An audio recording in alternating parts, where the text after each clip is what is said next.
오늘의 헤드라인 뉴스입니다. 12일간 중동 정세를 악화시켰던 이스라엘과 이란이 휴전에 전격 합의했습니다. 트럼프 대통령은 이스라엘과 이란이 완전하고 총체적인 휴전을 실시하기로 합의했다고 밝혔습니다. 휴전 기간 동안 서로가 평화롭고 존중하는 태도를 유지해야 한다 강조하며 중동 정세의 안정화를 시사했습니다. 테슬라가 오스틴에서 로보택시를 선보였습니다. 로보택시에 대해 월가의 의견은 엇갈렸지만 주가가 장중 10% 급등하기도 했습니다. CNBC는 댄 아이브스가 기대 이상이라고 칭찬한 반면 다수의 분석가들은 테슬라의 주가에 로보택시가 높이 반영된 것을 고려하면 앞으로 얼마나 확장될지가 관건이라고 냉정히 평가했다고 전했습니다. 한국석유공사는 호르무즈 해협 봉쇄 의결 소식에 석유 위기 대응 긴급회의를 개최했습니다. 중동 정세 악화에 따른 석유 수급 위기에 대한 대응 체계를 안건으로 다뤘습니다. 공사는 24시간 상황반을 가동해 위기 대응을 점검했습니다. 이란과 이스라엘의 휴전이 성사된 가운데 호르무즈 해협 봉쇄 여부에 이목이 집중되고 있습니다. 이재명 정부의 AI 육성 기조가 본격화되면서 네이버와 카카오페이가 강세입니다. 네이버는 고위 인사 측에 자사 출신 인물이 발탁되며 3년 만에 29만 원 선을 회복했고 카카오페이는 원화 기반 스테이블 코인 사업 진출 기대에 15%대 급등했습니다. 카카오페이는 지난 17일 원화를 뜻하는 KRW에 카카오페이를 상징하는 문자를 조합해 상표권 18건을 특허청에 출원한 바 있습니다. 시청자 여러분 안녕하세요. 여러분의 성공 투자를 응원합니다. 출발 증시와이드 1부 시작합니다. 진행의 이가은입니다. 어제 뉴욕 증시는 상승하면서 마감했습니다. 어제 새벽 사이에 이란이 카타르 주둔 미군 기지를 공격을 했습니다. 다만 미리 대피 안내를 사전에 했기 때문에 인명피해는 없었고요. 트럼프 대통령도 미리 알려줘서 고맙다라는 글을 트루스 소셜에 올리기도 했습니다. 사실 이 글이 올라왔을 때가 거의 장 마감 직전이었었는데요. 글이 올라온 지 한 5초 만에 나스닥이 50포인트 이상 상승하는 모습을 보이기도 했습니다. 더불어서 오늘 아침에는 트럼프 대통령이 이란과 이스라엘이 완전하고 전면적인 휴전에 들어갔다라고 이야기했는데요. 그동안 중동 리스크로 빠졌던 우리 시장이 어떻게 또 얼만큼 회복할 수 있을지가 오늘 시장에서 가장 주요한 포인트가 될 수 있을 것 같습니다. 함께 전략들 고민해 보겠습니다. 자, 그럼 이어서 오늘 저희가 준비한 코너부터 소개해드리겠습니다. 오늘 첫 번째 코너로는 빅애플 스탁 준비되어 있습니다. 로보택시가 운행을 시작을 했습니다. 이에 대해서 긍정 그리고 부정적인 의견 같이 나오고 있는데요. 단기적으로는 사람의 시선을 끌 수 있을 만큼 영향력이 있다라는 평가는 나오고 있지만 주가에는 어느 정도 선반영되고 있다라는 이야기도 나오고 있어서 관련된 내용들 함께 점검해 보도록 하겠습니다. 두 번째로는 넥스트 트레이딩 준비되어 있습니다. 국내에서 정책 모멘텀을 받는 관련주들이 강세를 보였다면 이제는 시선이 좀 인사 쪽으로 옮겨가는 것 같습니다. 어제는 인사 이슈 덕분에 LG랑 또 네이버 관련주들이 한번 다시 움직임 보였고요. 특히나 오랜만에 로봇주의 시세가 좀 돌아왔습니다. 로보티즈가 강세를 보였는데 애프터마켓에서의 움직임도 함께 확인해 보시죠. 자, 그럼 출발 증시와이드 1부 본격적으로 시작해 보도록 하겠습니다.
네, 오늘의 첫 번째 코너 빅애플 스탁으로 이어가 보도록 하겠습니다. 오늘 도움 말씀에는 서울경제TV 윤경철 본부장 자리해 주셨습니다. 본부장님 어서 오세요. 네, 안녕하십니까. 네, 오늘도 6가지의 경제 키워드 준비되어 있고요. 먼저 첫 번째부터 화면을 통해서 만나보시죠. 네, 오늘의 첫 번째 키워드는 로보택시 출격 보도록 하겠습니다. 로보택시가 일정대로 현지 시간으로 22일부터 운행을 시작을 했습니다. 물론 이제 처음이기 때문에 인플루언서들을 대상으로 좀 시행된 상황이고요. 긍정적인 의견 반, 그리고 부정적인 의견 반 이렇게 나오고 있는 상황인데요. 일단 로보택시 운행에 대해서는 의미가 좀 있어 보이긴 합니다. 어떤 내용들 체크 좀 해볼까요? 일단 현상을 먼저 좀 봐야 될 것 같은데 이제 23일 뉴욕 증시에서 이제 테슬라 주가는 투자자들의 매수세가 이제 몰리면서 전일 대비 어쨌든 8.23% 정도 상승한 348.68%달러의 이제 거래가 마쳤습니다. 테슬라는 하루 전에 오랫동안 자율주행 자동차인 로보택시 실제 운행을 미국 텍사스주 오스틴에서 이제 10여 대 차량으로 이제 시험 운행했습니다. 이번 시상에 초대받은 사람만 말씀하신 대로 허용됐습니다. 월가 최대 테슬라의 매니아로 꼽혔죠. 이제 웨드부시 증권의 댄 아이브스도 직접 로보택시를 타봤다고 합니다. 이제 기대 이상이라고 평가를 내렸습니다. 역시 이제 뭐 테슬라의 어쨌든 매니아답게 얘기를 했고요. 픽업도 원활했다라고 얘기하고 거친 지형에서도 잘 운행됐다라고 밝혔습니다. 그리고 TD코엔의 이타이 미카엘라 분석가도 이제 테슬라 운행 영역이 웨이브보다는 작지만 사용된 인터페이스라든가 이런 것들도 잘 개발되었고 이동도 이제 정확하고 좋았다라고 긍정적으로 평가를 했습니다. 그렇다고 해서 모든 사람들이 다 긍정적으로 평가한 건 아닙니다. 구게임하인의 부기만이라든가 이제 바클레이즈 등 일부 분석가들은 테슬라 주가가 이미 로보택시 기대감에 충분히 반영됐다라고 지적하면서 앞으로 얼마나 빠르게 확장될지가 이제 관건이라고 냉정하게 평가했다라고 하면서 결국 이게 좀 약간 너무 과도하게 평가된 게 아닌가라고 얘기를 했고요. 구게마인의 어떤 분석가는 로보택시의 기대치가 정당화되면 올해 말까지 이제 신속하게 어쨌든 확장이 필요하다라고 말했습니다. 이렇게 얘기하면서 바클레이즈의 댄 레이비 분석가는 이렇게 얘기했습니다. 로보택시의 이야기는 투자자들의 주식의 핵심으로 이제 남겠지만 투자자들이 너무 앞서가는 게 아닌가라고 이제 이야기하면서 경고하기도 했습니다. 월가에서는 테슬라의 이제 투자 의견에 너무 양극화되어 있다라고 얘기하면서 이런 부분에 대해서 좀 주의를 좀 당부했고요. 테슬라의 높은 주가가 자율주행의 휴머노이드 로봇에서 기인하고 있다라면서 이 부분에 대해서 이제 어떤 주의를 당부하면서 이 부분에 대해서 한순간에도 무너질 수 있다라고 얘기하면서 이 부분에 대해서 이제 얘기를 하면서 테슬라 내부에 대해서 로보택시 요금이 이제 4.20달러라고 얘기하는데 이 부분이 향후에 어떻게 변동될지에 대한 부분도 이제 관건이 아닌가라고 이야기를 하면서 테슬라가 이제 규제가 되는 오스틴에서 소규모로 운행에 성공했지만 다른 도시에서 어떻게 성공할지도 쉽지 않을 것이라고 이제 지적했습니다. 실제로 이제 테슬라가 이제 로보택시를 출시를 앞두고 텍사스 이제 주 의원들에게 이제 자율주행에 관련된 규제 제정에 나섰는데 공화당 소속의 이제 한 의원이 이제 이 부분에 대해서 이제 허가를 요구하고 나섰지만 이 부분이 쉽지 않다라고 이야기를 하고 나섰다고 합니다. 그리고 이제 이 부분에 대해서 향후에 이제 취소될 수 있다라는 부분도 상당히 많기 때문에 이 부분이 관건이 아닐까라고 이야기를 하고 있고요. 자율주행을 하기 위해서는 최소의 이제 레벨 4에 대한 조건을 갖춰야 되지만 이 부분이 이제 향후에 이제 테슬라는 이 부분이 향후에 이제 갖춰지지 않고 있기 때문에 다른 부분에 대해서 이제 레벨 5나 이런 조건에 대해서 스스로 이제 할 수 있어야 되는데 텍사스 규정은 캘리포니아 같은 주에 비해서 훨씬 쉽다라고 이제 하고 있는데 이거를 이제 테슬라가 얼마만큼 극복할 수 있을지가 이제 관건이 아닐까라고 생각할 수 있기 때문에 최소 요건을 이제 충족하기 위한 회사를 얼마만큼 향후에 이제 극복할 수 있을지가 관건이 아닐까라는 생각이 있습니다. 근데 얼마만큼 이제 성공을 거둘지에 대한 레벨이 이제 부분이 이제 향후에 이제 관건이 될까라는 생각이 있는데 그렇다면 이제 성공의 관건이 무엇일까라는 부분이 있을 것 같은데 이런 게 아닐까라는 생각이 들어요. 초기 이용자들의 피드백이 어떨지가 이제 관건이 아닐까라는 생각이 드는데 지금 이제 이게 너무 소수의 이용자만이 이 부분에 대해서 이제 긍정적인 평가를 내리고 있다라는 부분이 이제 너무 이제 그게 문제가 없다라는 게 좀 그런 게 아닌가라는 생각이 들고요. 운전 방식이 너무 이제 그 좀 지정된 지역에서 운전하는 게 아닌가라는 생각이 좀 그런 게 약점이 아닐까라는 생각이 듭니다. 그래서 기술 진전과 시장의 평가에 대해서 너무 이제 작은 모집단이라는 게 이제 좀 약간 약점이라는 생각이 들고요. 좀 더 많은 부분에서 비전과 전략적 가치를 좀 더 제시해야 되지 않을까라는 생각이 듭니다. 네, 로보택시가 일단 시작을 했기 때문에 사람들의 이목을 끌기에는 충분하다라는 평가도 좀 있고요. 또 이용자의 픽업과 또 도착 지점 정확도 인식도가 생각보다 높았다라는 부분에 있어서도 굉장히 긍정적인 평가를 받고 있습니다. 댄 아이브스는 특히나 테슬라에 대해서 굉장히 강세론자로 유명한 인물 중에 한 명이죠.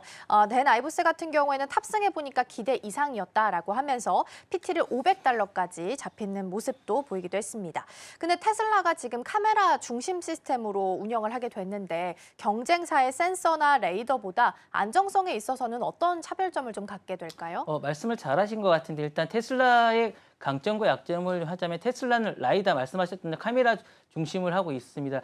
라이다나 레이더를 배제하고 카메라 인공지능만으로 이제 주변 환경을 인식하고 있습니다. 이거는 이제 저렴합니다. 저렴하고 확장성이 좀 있고 여러 가지 데이터를 모집하는 데 강점이 있습니다. 그러나 이제 카메라를 2차원적으로 이제 요 부분을 이미지를 하기 때문에 3차원을 변환하기 때문에 거리와 깊이를 이제 측정하는 데 약간 부정확한 측면이 있기 때문에 이 부분은 악천후라든가 조도나 변경이나 이런 부분에 이제 저하될 수 있기 때문에 실제로 이런 부분에 환경이나 장애물에 인식하는데 어쨌든 여러 부분에 어려움이 있습니다. 실제로 이런 부분에 어려움이 있다라고 하고 이런 부분에 이제 그 사고가 있다라는 게 약간 보고가 되고 있습니다. 그래서 이 부분을 얼마만큼 극복할 수 있을지가 이제 관건이 아닐까라는 생각이 있고요. 경쟁사인 웨이모는 그래서 이런 부분에 강점이 있다라고 할 수 있을 것 같아서 이 부분을 이제 얼마만큼 향후에 이제 그 테슬라가 극복할 수 있을지가 이제 관건이 아닐까라는 생각이 들고요. 향후에 이제 이 테슬라가 카메라 중심 확장성과 이런 부분을 비용 측면에서 극복하는 게 관건이 아닐까라는 생각이 듭니다. 네, 로보택시를 향해서 지금 현재 엇갈린 월가 반응이 나오고 있다는 부분도 살펴봤고요. 신중론 쪽에서 본다면 주가는 이미 선반영됐을 가능성이 높다라는 이야기들 나오고 있고 예상보다 그 웨이모 초기 때보다도 원하는 그 범위, 지역 범위가 좀 작다라는 부분에 있어서는 약간의 걸림돌로 작용하는 모습도 보이고 있습니다. UBS 쪽에서는 매도를 그대로 유지했다라는 부분도 함께 챙겨보시면 좋겠습니다. 자, 첫 번째 키워드 마무리하고요. 이어서 두 번째 키워드 함께 살펴보시죠. 네, 두 번째 키워드는 6억 달러 이름 싸움 보도록 하겠습니다. 오픈 AI가 최근 홈페이지랑 유튜브에서 조니 아이브와 샘 알트먼의 혁신적 우정과 함께 두 사람이 주도했던 신생 디바이스 스타트업 아이오의 인수를 알렸던 영상을 삭제를 하는 모습을 보였습니다. 일각에서는 인수 불발 가능성이 제기되기도 했는데 이건 아니라는 입장을 표명하긴 했거든요. 이번 사태를 어떻게 좀 해석을 해봐야 될까요? 이게 내용을 좀 알아야 될 것 같은데 문제의 발단이 이제 구글의 문샷 팩토리에 분사한 아이오 그룹이 이제 이 부분에 대해서 자신의 상표권을 이제 침해했다고 해서 소송을 제기한 건데요.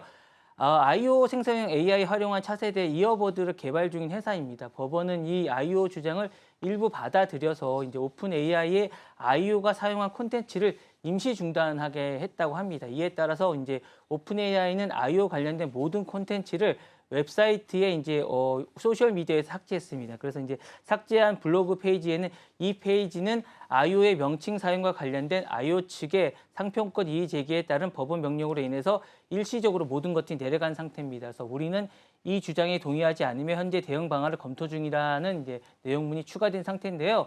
그러다 보니까 이제 오픈 AI 측은 이 법적 문제에 대해서 아이오 인수 계약 자체를 영향을 주지 않는다라고 밝혔지만 아무래도 이제 영향을 좀 주지 않을까라는 생각이 되고요. 다만 앞으로 아이오 관련된 명칭에 대해서 이제 어떤 추가 조정이 불가피하지는 않을까라는 추측이 있을 거라는 생각이 듭니다. 삭제된 영상은 이제 조니 아이브와 샘 알트맨이 함께 동참해서 새로운 AI 하드웨어 버전에 이제 초기한 내용이 담겨져 있고요. 영상에는 블로그에는 이제 영감을 주고 역량을 강화하겠다라는 제품에 집중하고 있다라는 여러 가지 이야기들이 메시지를 포함하고 있습니다. 현재 이 영상은 X의 플랫폼에 여전히 시청이 가능하지만 언제 이 영상이 홈페이지에 공개될지는 미정입니다. 업계에서는 이번 사태가 이제 AI 상표권에 대한 경각심을 높여주는 계기가 되지 않을까라는 생각이 들고 기술 혁신에 따라서 지적 관리가 얼마만큼 중요하지 않은가라는 이런 부분에 대해서 이제 지적이 나오고 있다는 생각이 있습니다. 스타트업의 명칭에 대해서 법적 검토를 반드시 어쨌든 거쳐야 하지 않을까라는 주의도 나오고 있고요.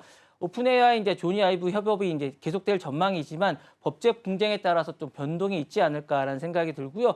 앞으로도 이제 AI 업계의 상표 분쟁도 다시 한 번 더 언급이 되지 않을까라는 생각이 듭니다. 그래서 그만큼 브랜드 가치와 명칭이 중요하지 않을까라는 생각이 들고 대형 인수합병에서도 이런 부분도 다시 한 번 더 언급이 되지 않을까라는 생각이 들면서 법적 리스크와 소비자의 혼란도 다시 한 번 더 가중될 것 같은 생각이 들고 이 부분에 대해서도 이런데 어쨌든 합병이나 이런 부분이 앞서서 이런 부분에 이제 브랜드에 대한 어떤 법적도 한 번 더 점검해봐야 되지 않을까라는 중요성도 다시 한 번 더 제기되고 있는 그런 상황입니다. 네, 아이오 인수 관련해서 좀 살펴보고 있는데요. 조니 아이브 같은 경우에는 전 애플 수석 디자이너로 잘 알려져 있는 인물이긴 하죠. 그래서 조니 아이브랑 오픈 AI가 공동으로 추진하고 있었던 AI 하드웨어 프로젝트 관련한 콘텐츠가 상표권 분쟁 여파로 인해서 온라인에서 전면적으로 삭제됐다라는 이야기가 나오고 있다는 부분 정리해 드립니다. 그러면 이번 조치가 스타트업이랑 대기업 사이에 있는 그런 지적 재산권 경쟁에 있어서는 어떤 메시지를 전달하게 될까요? 앞에 말씀드렸다시피 이제 브랜드 및 명칭의 전략적 가치를 다시 한 번 더 보여주는 게 아닌가라는 생각이 좀 있어요. 이제 짧고 기억되기 쉬운 명칭 이런 것들은 내가 생각했으면 다른 사람도 이제 기억한다라는 생각이 있는 것 같아요. 특히 이제 기술 업계에서는 자주 쓰이는 단어, 좀 IO라는 단어는 누구나 생각할 수 있는 단어이기 때문에 단순한 이름 이상의 브랜드 가치와 시장의 신뢰를 상징합니다. 그래서 이는 스타트업이 이제 성장하는 데 단순한 핵심 가치가 될 수 있기 때문에 누구나 생각할 수 있는 거기 때문에 다시 한 번 더 이제 있을 수 있겠구나라고 생각하기 때문에 이런 것들은 점검해봤어야 된다는 생각이 들고요. 그만큼 지적 재산이나 이런 게 중요성이 있지 않을까라는 생각이 있고 이런 것들은 이제 법적 분쟁이 불가피해지기 때문에 이는 어쨌든 스타트업의 성장이나 자금 조달에 중요한 영향을 미치기 때문에 분명히 체크해봤어야 된다는 생각이 들고요. 여기에 어쨌든 이런 부분에서 이제 양면성이 좀 있기 때문에 이번 사태는 스타트업의 명칭이나 브랜드 등 지적 전략성을 확보하고 대기업의 경쟁에 있어서 그만큼 어쨌든 적극적이나 이런 방어함의 중요성을 보여준다라고 할 수 있을 것 같아서 동시에 대기업 역시 신생 기업과의 자산을 존중하고 시장의 혼란을 최소화하기 위해서는 이런 부분에 대해서 어쨌든 중요하기 때문에 미리미리 준비해야 되지 않을까라는 생각이 들고요. 지적 재산권은 단순한 법적 절차가 아닌 어쨌든 신생 스타트업의 생존이라든가 성장 그리고 대기업과 공정의 어쨌든 경쟁에서 그만큼 중요한 전략 자산이기 때문에 다시 한 번 더 중요성을 어쨌든 점검해봐야 되고 다시 한 번 더 중요하다는 걸 확인해주는 결과가 아닌가라는 생각이 듭니다. 네. 네, 지적 전략성 확보에 있어서 적극 방어의 중요성이 부각되고 있다는 부분 살펴봤습니다. 자, 두 번째 키워드까지 만나봤고요. 세 번째도 함께 만나보시죠. 네, 세 번째 키워드는 AI 규제 금지 조항 보도록 하겠습니다. AI를 누가 규제해야 하는 것인가에 대해서 여전히 논란이 있습니다. 워싱턴에서 AI 규제 권한을 연방으로 집중시키고자 하는 공화당의 새로운 입법 시도가 본격화되는 모습이 나타났습니다. 주 정부들의 개별적인 AI 규제를 사실상 금지시키는 법안이 상원에서 필리버스터 없이 통과 가능한 절차적 관문을 넘게 됐다는데요. 어떤 내용일까요? 이게 상당히 좀 중요한 의미인 것 같은데 좀 구체적인 내용을 보면 이제 어제 저녁이죠. 미국 상원의 규칙 심사관이 공화당이 추진 중인 어쨌든 대형 세제 법안을 이제 이 부분을 통과시켰습니다. 이번 결정은 이런 것 같아요. 이제 이 법안은 향후 10년간 주 정부가 AI 규정을 사실상 이제 막겠다는 의도인 겁니다. 그래서 이 부분에 대해서 미국이 주요 기업들이 이제 유리하게 빅테크들이 유리하게 로비를 한 것들이 성공한 게 아닌가라는 생각이 있고요. 상원의원이 인공지능을 추진하는 주 정부에 대해서 연방 만약에 막으면 이 부분에 대해서 인터넷 지원금을 차단하겠다는 내용을 담고 있습니다. 그래서 이번 결정을 하게 돼서 공화당 내부에서는 의견이 엇갈리고 있지만 별다른 이제 제재 없이 과반으로 통과했습니다. 그래서 의회의 평가를 받고 있고요. 특히 하원에서는 이제 당시에 주정부의 강한 반발이 부딪혔지만 트럼프 대통령이 이 부분에 대해서 강하게 지지를 하고 있고 공화당 내부에서는 수정 없이 이 부분에 대해서 광대역 이 부분을 만약에 이제 막게 되면 광대역 지원에 대한 이 부분을 끊겠다라는 걸 제안하는 내용을 담고 있습니다. 그래서 이 부분 상당히 이 부분을 하고 있고 이번 조항은 이제 최종 이제 통과될 경우에 AI 규제를 이제 규제하려는 주정부에 대한 입법이 상당 부분 무력화될 수 있지 않을까라는 생각이 되고 있고요. AI 규제를 이제 지지하는 시민단체나 이런 부분에 대해서는 이제 반발이 심할 거라는 이런 부분도 이제 나오고 있습니다. 그래서 실제로 일부 주정부는 AI 규제를 이미 나서고 있는데 뉴욕주 같은 경우는 AI 안전에 대한 법안을 이제 주의회를 통과시키고 주지사의 서명을 기다리고 있고 유타주 같은 경우에도 AI에 대한 투명성에 관한 부분을 이미 제정하기도 했습니다. 사실 AI에 대해서 이제 인권에 관해서 침범을 많이 하고 있다라는 부분에 대해서 어쨌든 걱정이 많은데 이런 부분을 향후에 이제 주 단위에서는 전혀 못하게 될 가능성이 있다라는 이제 지적이 나오고 있는데 이런 것들이 향후에 못하지 않을까라는 생각이 들고 있는데 이건 사실상 못하게 되지 않을까라는 생각이 들고요. 다만 이제 빅테크들을 환영하고 있습니다. 마이크로소프트라든가 구글이라든가 메탈 같은 이런 기업들은 추진 중인 수십 개의 AI 부분들이 이제 할 수 있지 않을까라는 생각이 들고 특히 MS 같은 경우에 이 부분에 대해서 이제 이런 부분들이 상당히 환영하고 있다라고 이제 말씀드리고 싶고요. 이번 법안으로 이제 AI 산업에 이제 향후에 많은 부분들이 전환점을 맞추게 되지 않을까라는 생각이 들면서 향후에 이런 부분들을 좀 지켜봐야 되지 않을까라는 생각이 듭니다. 네, 일단 AI 관련해서 규제를 어떻게 누가 할 것인가가 가장 중요한 포인트이고요. 연방 독점 논란이 펼쳐지고 있다는 부분 살펴보고 있습니다. 일단 만약에 이번 법안이 통과가 된다면 AI 규제 중앙 집중화에는 어떤 장단점을 가지게 될까요?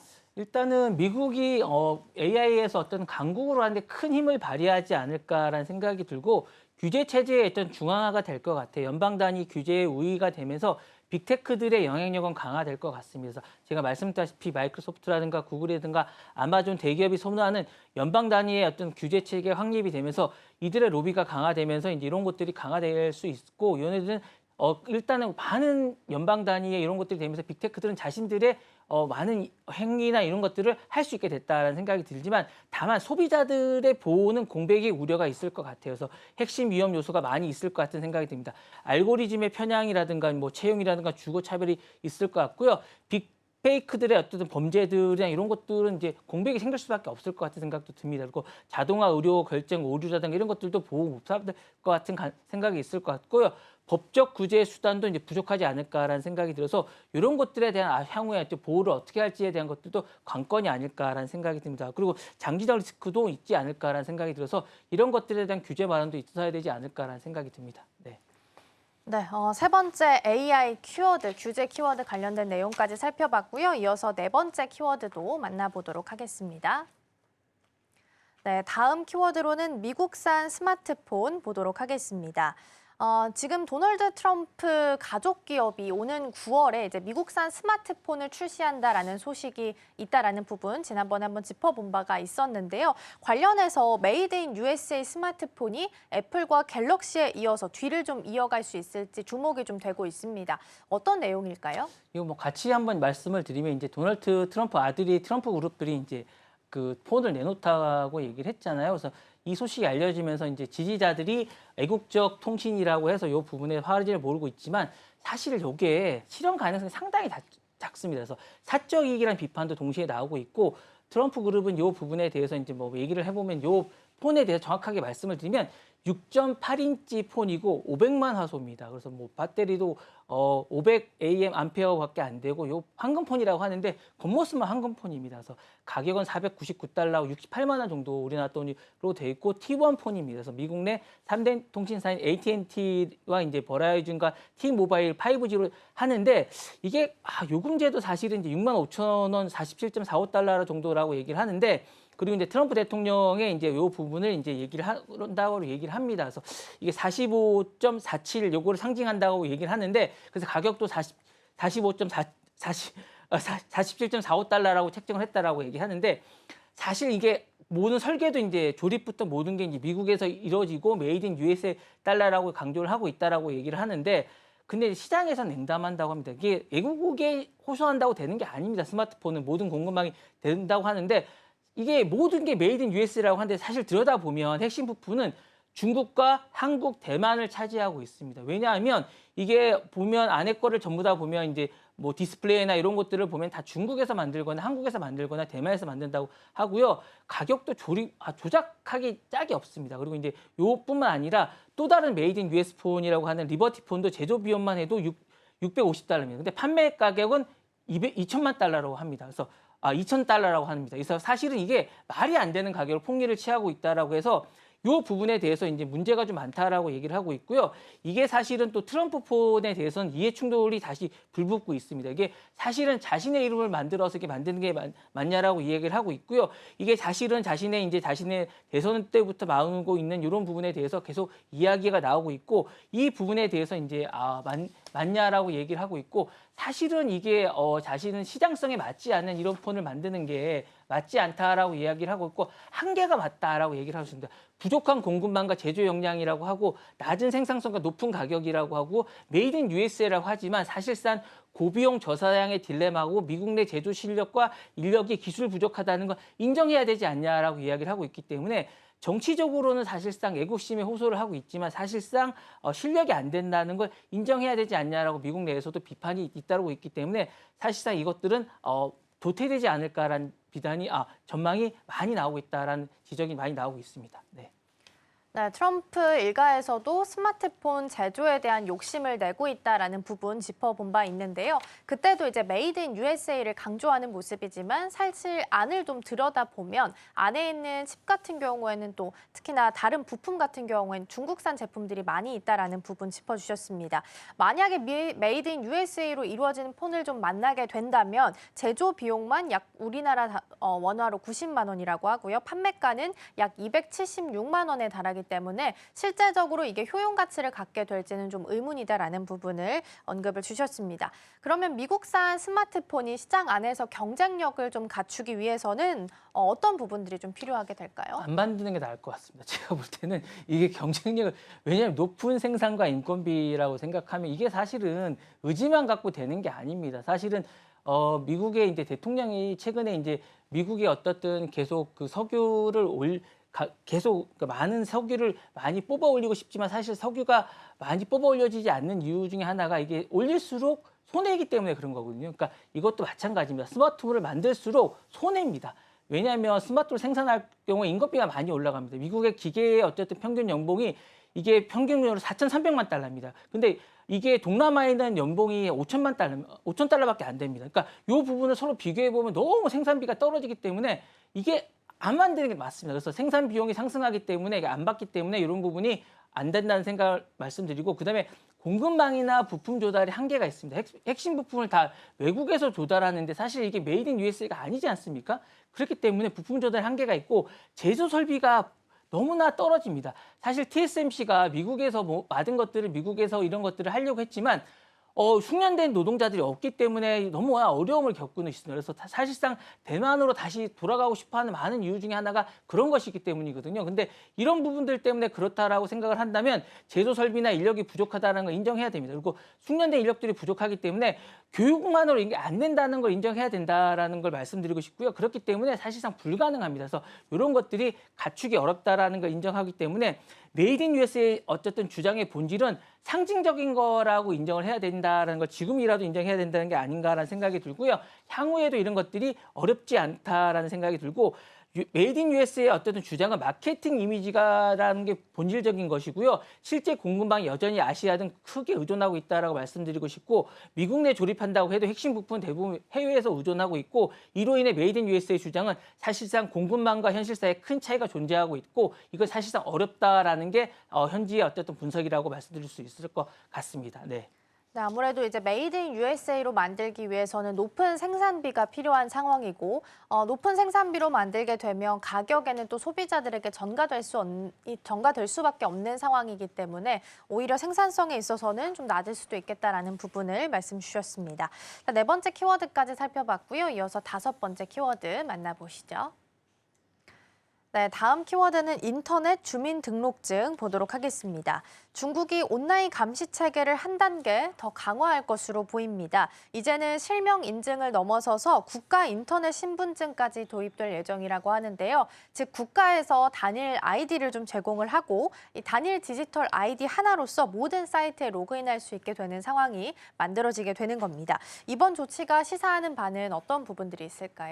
이게 공식적인 목적은 이런 겁니다. 개인 정보를 보호하고 데이터 유출을 방지하겠다는 게 이제 첫 번째 목적인 것 같아요. 중국 정부는 이제 기존의 각 플랫폼이 별도로 신원을 확인하는 방식을 벗어나서 이제 국가가 직접 표준화된 신분의 인증을 도입함으로써 이제 개인정보 유출이라든가 신분 도용이라든가 이런 사기 이런 것들이 너무 많기 때문에 이런 것들을 줄이겠다라고 밝히고 있고요. 두 번째로는 디지털 경제의 건전한 발전을 지원하겠다는 겁니다. 그래서 공안부 등 관계부처가 이 제도를 디지털 경제 발전을 촉진을 시키고 온라인 거래 및 신뢰성을 높이겠다라는 게 이제 설명을 하고 있습니다. 그리고 세 번째는 너무 신원 확인에 대한 효율성이나 편의점 제고가 많습니다. 그러니까 중국의 범죄가 너무 많다고 경제 온상이라고 많은 게 어떤 지적이 많습니다. 그래서 국가가 중앙에 신분을 인정하고 여러 플랫폼을 반복적으로 인증 절차를 치료해서 한 번에 인정을 하면 이런 범죄가 없어지지 않을까라고 하는데 근데 이제 속내를 들여다보면 이게 아니라는 거죠. 그러니까 온라인 통제 및 감시를 강화하겠다라는 겁니다. 그러니까 전문가들은 외신들은 이 제도가 중국 정부가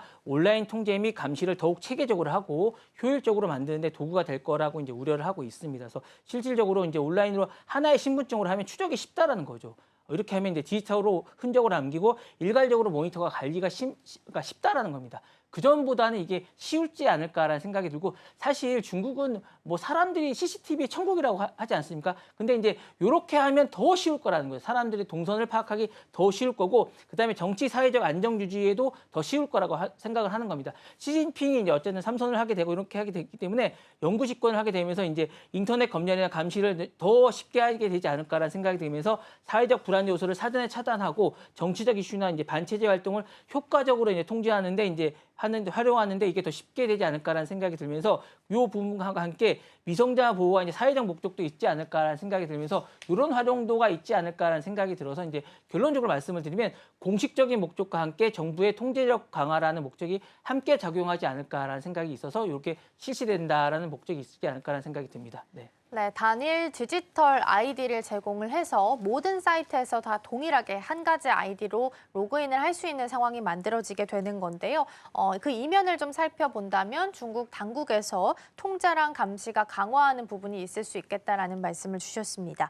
그러면 이번 제도가 디지털 전체주의 강화에 있어서는 어떤 영향을 주게 될까요? 이게 뭐 온라인 통지나 감시는 분명히 심해질 거고 안 한다고 하지만 뭐 어떻게 안 하겠습니까? 사람이 자료가 있으면 보게 될 거고 보게 되면 통계를 하게 될 거는 당연한 거고 이게 사실은 예전에 보면 어쨌든 많은 사회가 있을 거라는 생각이 들게 될 거고 당연하게 그렇게 될 거라는 생각이 듭니다. 저는 이게 어차피 이렇게 될 거라는 생각이 들고 이게 없을 수 없으라는 생각이 들게 될 거라는 생각이 들고요. 그리고 이제 개인 정보라든가 프라이버시 논란은 분명히 있을 거라는 생각이 듭니다. 그리고 이제 이게 중국에 있을 거라는 생각이 안 들고요. 국제적인 파장도 있을 거라는 생각이 듭니다. 그래서 중국이 전체적으로 하게 되면 이 모델을 다른 나라도 따라가게 되지 않을까라는 걱정에 대해서 이게 걱정이 많이 앞서게 된다라는 생각이 들고 시민사회와 내부 갈등도 있지 않을까라는 생각이 듭니다. 일부 시민이나 법학자라든가 인권단체라든가 신분증 제도가 표현이 되면 프라이버시는 분명히 침해가 될 거거든요. 그 신분증 제도가 강화될 경우에 이 부분이 약하게 될 거고 사회적 긴장도 고조되지 않을까라는 생각이 들면서 이렇게 되면 누가 만약에 정부를 비난하게 될 거고 누가 실제로 이 부분에 통제력이 강화되면 이 부분에 대한 통제가 없고 누구는 전부 다 복종하게 되지 않을까라는 생각이 들면서 이게 정말 이게 누가 이게 사회를 비판하게 되고 누가 이렇게 되지 않을까라는 생각이 들면서 표현이나 자유나 프라이버시는 정말 없지 않을까라는 생각이 들면서 이게 정말 사회가 될 수 있을까라는 생각이 들면서 걱정이 앞서게 되면서 향후에 이게 어떻게 될지 좀 더 지켜봐야 되지 않을까라는 생각이 듭니다. 네. 네, 온라인 통제를 강화하게 되면서 프라이버시 논란이나 파장이 이뤄질 수 있다라는 부분 짚어봤고요. 통제력 강화에 따라서 긴장감이 더 높아질 수도 있겠다라는 부분 말씀 주셨습니다. 5번째 키워드까지 살펴봤고요. 이어서 마지막 키워드 만나보겠습니다. 네, 6번째 키워드는 1억 달러 스카웃 전쟁 보도록 하겠습니다. 메타의 CEO인 마크 저커버그가 AI 전쟁에서 판을 뒤집기 위해서 직접 슈퍼팀 구성에 나선 것으로 알려져 있습니다. 최고 인재들에게는 지금 수억 달러의 파격 제한 그리고 스타트업 전체 인수 시도까지 지금 실리콘밸리 안에서는 저커버그식 AI 관련된 인재들의 영입 작전이 벌어지고 있다라고 하는데요. 어떤 내용일까요? 저커버그가 사실은 이제 메타의 AI가 좀 약하다 보니까 이 메일을 보내서 왓츠앱으로 메시지를 보내면서 수백 명의 연구자들과 이런 사람들 구축하기 위해서 메일을 보냈다고 합니다. 이제 문제가 뭐냐면 금액 자체가 놀랄 만한 금액이라고 얘기를 하고 있어요. 그러다 보니까 이 금액이 너무나 놀랄 만한 금액이라고 합니다. 1억 달러 넘게 보내고 있다라고 얘기를 하고 있고요. 그러다 보니까 이 부분에서 이제 넘어오는 사람도 있고 이 부분에서 이제 망설이는 사람도 있고 거절하는 사람도 있는데 그러다 보니까 이 부분에 대해서 이제 오픈 AI의 부분에서 이제 불만을 또 토로하고 있다라고 합니다. 그래서 이제 이런 제안에 이제 일부 잠재에 대해서 이제 플러그십에 대해서 요기를 하고 있고 직접 이제 저커버그가 공개 채용에 나서고 있고 오픈의 존 슐먼이라든가 소라 비디오의 생성기를 공정했던 빌 피플스라든가 이전에 오픈의 공동 차렸던 일리아 슈츠케버라든가 이런 인재 제안을 나서고 있기 때문에 샘 월드만도 이제 불만을 이제 토로하고 있다라고 얘기를 하고 있고요. 이 부분에 대해서 이제 1억 달러라면 엄청난 금액이잖아요. 사실 저도 부럽기 짝이 없는데 이 부분에 대해서 어쨌든 넘어와서 이제 최근에는 이제 AI 스케일에 있었던 이 부분에 대해서 이제 알렉스 어쨌든 이 부분에 알렉스 왕도 넘어와서 이제 같이 일을 하겠다 됐고요. 그러다 보니까 저커버그에 얼마나 성공할지에 대해서 미주시지만 향후에 많은 부분에서 오픈 AI든가 AI 부분에서 변화가 많이 있고 있습니다. 이 부분에 대해서 변화가 있고 이러다 보니까 이 부분에 대해서 이제 AI 이제 최대의 보상이 있고 전문가 이탈이나 시장 재편이 많이 일어나고 있다라고 말씀드리고 싶고 기술 혁신이라든가 산업 표준에 심화가 있다라고 말씀을 드리고 시장 지위라든가 인재 집중이 변화가 있지 않을까라는 생각이 들면서 향후에 이 부분에서 좀 더 변화에 대해서 우리가 좀 더 변화에 대한 어떤 집중에 대한 어떤 지켜봐야 되지 않을까라는 생각이 있습니다. 네. 네, 저커버그식 AI 인재 영입 시도가 나타나고 있다는 부분 살펴보고 있습니다. 메타가 AI 분야에서 좀 뒤져 있는 부분을 이를 통해서 좀 앞서 나가고자 하는 노력으로 판단할 수 있을 것 같은데요. 저커버그의 AI 영입 작전이 글로벌 경쟁 구도에 있어서는 어떤 영향을 주게 될까요? 인재 유치가 좀 격화되지 않을까라는 생각이 듭니다. 메타가 이제 AI 분야에 1억 달러 파격적인 이 부분을 제안하면서 구글이라든가 오픈AI, 테슬라 등 경쟁사들이 연봉이나 이런 부분에 대해서 대응에 나서고 있습니다. 그러면 다른 부분에 있어서 인재가 이제 NFL라든가 이제 NBA라든가 이런 자유시장 선수랑 비슷하다라고 이제 볼 수 있을 것 같아서 기업 간의 인재 쟁탈이 좀 치열해지지 않을까라는 생각이 듭니다. 샘 올드만도 이 부분에 대해서 자신도 가만히 있지 않겠다라고 공개석상에서 이야기를 하고 있거든요. 그래서 이 부분에 대한 인재가 이제 격화되지 않을까라는 생각이 있고요.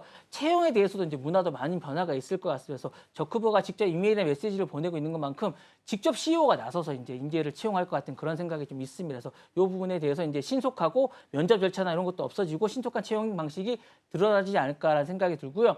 복지라든가 이런 기준도 많이 향상될 것 같습니다. 그래서 AI 인재라면 보지도 않고 그냥 데려가지 않을까라는 생각이 들고 조직 내 혁신이라든가 인재 유치 전략 변화도 많이 있을 것 같습니다. 비경쟁의 어쨌든 조직 강화라든가 법제 분쟁 이런 부분도 늘어나지 않을까라는 생각이 들고 업계 전반에 대한 파급 효과도 있을 것 같습니다. 채용 비용이라든가 인재의 어쨌든 과열로 인해서 스타트업이라는 중소의 인재 확보에도 어려움을 겪을 수 있을 것 같은 그런 생각이 들면서 향후에 이런 부분에 있어서 AI 혁신 속도에도 많은 영향을 미칠 것 같은 그런 생각이 듭니다. 네. 네, AI를 통해서 인재를 좀 찾아보고자 하는 저커버그 CEO의 시도를 좀 확인할 수 있었고요. AI 지향을 바꾸는 전환점이 될 수도 있겠다라는 말씀 주셨습니다. 자, 6번째 키워드까지 잘 살펴봤고요. 본부장님과는 오늘 여기서 인사 나누겠습니다. 오늘 말씀 고맙습니다. 네, 감사합니다.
어제 정규장 마감 이후 시장은 어떤 흐름을 보였을까요? 애프터마켓에서 유독 눈에 띄었던 종목들, 오늘 장에 어떤 힌트를 줄 수 있을지 함께 살펴보시죠. 먼저 상승률 상위 종목들 살펴보겠습니다. 1위로는 로보티즈가 차지를 했습니다. 30% 상한가 기록했고요. 2위에는 SK 이터닉스, 그리고 3위 위메이드 맥스가 나란히 28% 이상의 상승세를 보였습니다.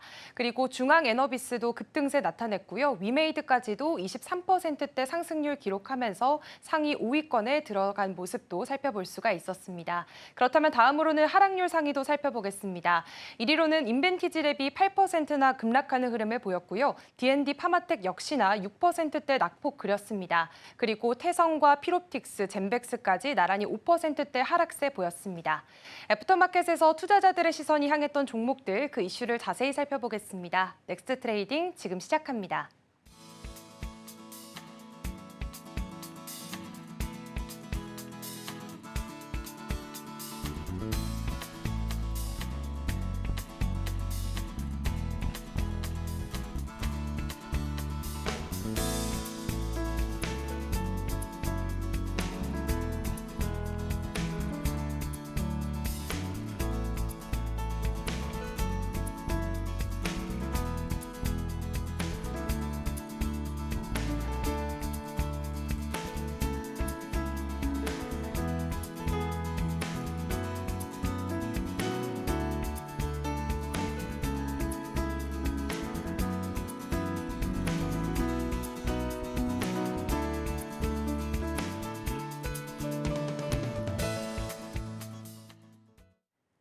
네, 넥스트 트레이딩으로 이어가 보도록 하겠습니다. 오늘 첫 번째 종목부터 만나볼 텐데요. 로보티즈입니다.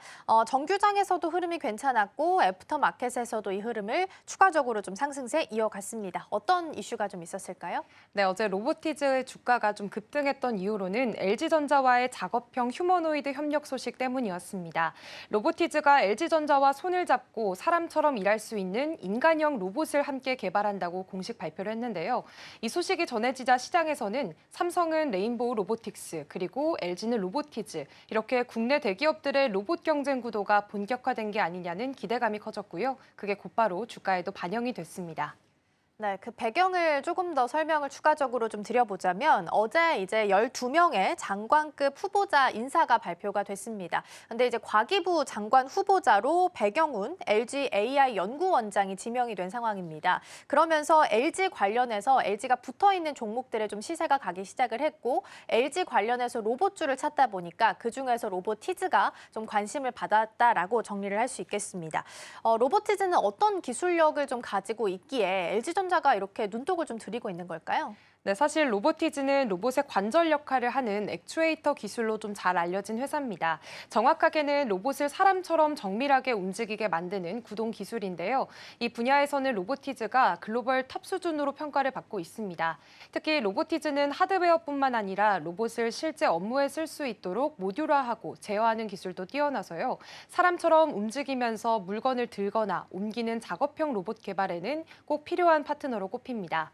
이번 LG전자와의 협력도 단순한 부품 공급을 넘어서서 처음 기획 단계부터 기술 개발, 테스트와 상용화까지 함께 진행하는 방식이어서 실제 사업으로 이어질 가능성에 대한 기대감도 높습니다. 또 이미 하반기부터는 시제품 테스트에도 들어간다고 하니까 시장의 반응이 더 빨랐던 것 같은데요. 또 여기에서는 앞서 앵커님께서도 하셨던 것처럼 최근에 정책적인 기대감도 더해졌습니다. 어제 이재명 대통령이 배경훈 LG AI 연구원장을 초대 과기정통부 장관 후보로 지명을 했습니다. 배 후보자는 자율 무인 로봇 분야에서 일했던 경력도 있기 때문에 정부 차원에서 앞으로 로봇 산업을 더 적극적으로 밀어줄 수 있다는 기대감이 더해졌고요. 로보티즈가 시장에서 강한 관심을 받게 됐습니다.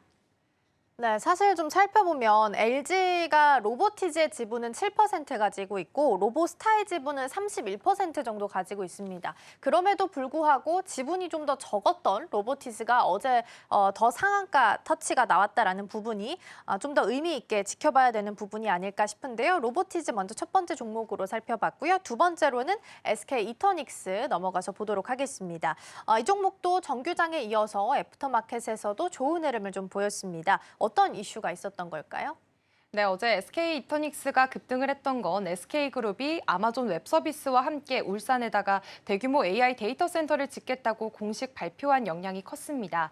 이번에 추진되는 데이터 센터는 국내 최대 규모의 하이퍼스케일 AI 전용 센터인데요.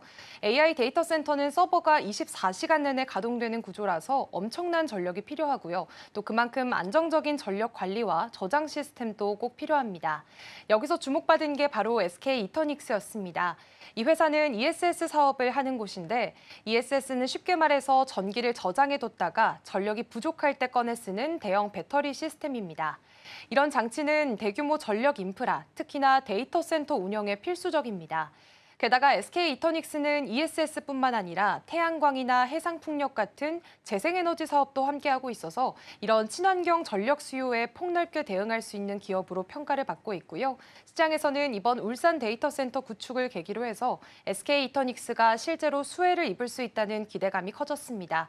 이런 흐름들이 어제 주가에 그대로 반영된 모습입니다. 네, SK 이터닉스 같은 경우에는 데이터 센터 건립 이슈가 좀 더 크게 작용을 하는 모습이었습니다. 데이터 센터 건립 이슈 앞에 SK 이터닉스가 전면 배치된다라는 이야기가 나오게 되면서 특히나 주목을 받은 상황이었는데요. 여기에 재생에너지 모멘텀까지 같이 더해지게 되면서 시장에서도 반응하는 모습이 나타났습니다. 그러면 회사의 실적이나 성장성 측면에서도 긍정적으로 좀 해석해 볼 수 있을까요? 네, 최근에도 이제 실제로 증권가에서는 SK 이터닉스의 이런 실적 개선 가능성에 주목을 하고 있는 분위기입니다. 요즘은 전력 수요가 급격히 늘어나고 있고 또 아리백처럼 재생에너지 사용을 의무화하려는 흐름도 본격화되고 있습니다. 그렇기 때문에 대기업들이 에너지 사용 방식을 빠르게 바꾸고 있는데요. 이런 흐름 속에서 ESS나 또 재생에너지 인프라를 갖춘 기업들의 수요가 계속해서 늘고 있는데 SK 이터닉스가 바로 그런 역할을 해줄 수 있는 곳으로 평가를 받고 있습니다. 특히 올해 안에는 신한우이 해상풍력 착공이 예정돼 있고 미국 ESS 사업도 점차 실적 개선이 나타나고 있어서 중장기적으로 봤을 때 성장 여력이 있다는 분석이 나오고 있고요.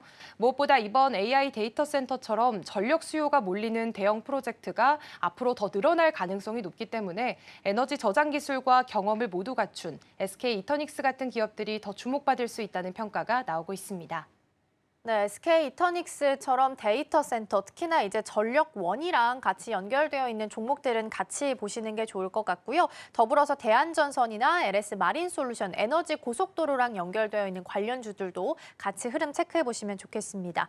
SK 이터닉스는 지금 시각 기준으로 넥스트 트레이드에서 0.71% 상승불 켜고 있습니다.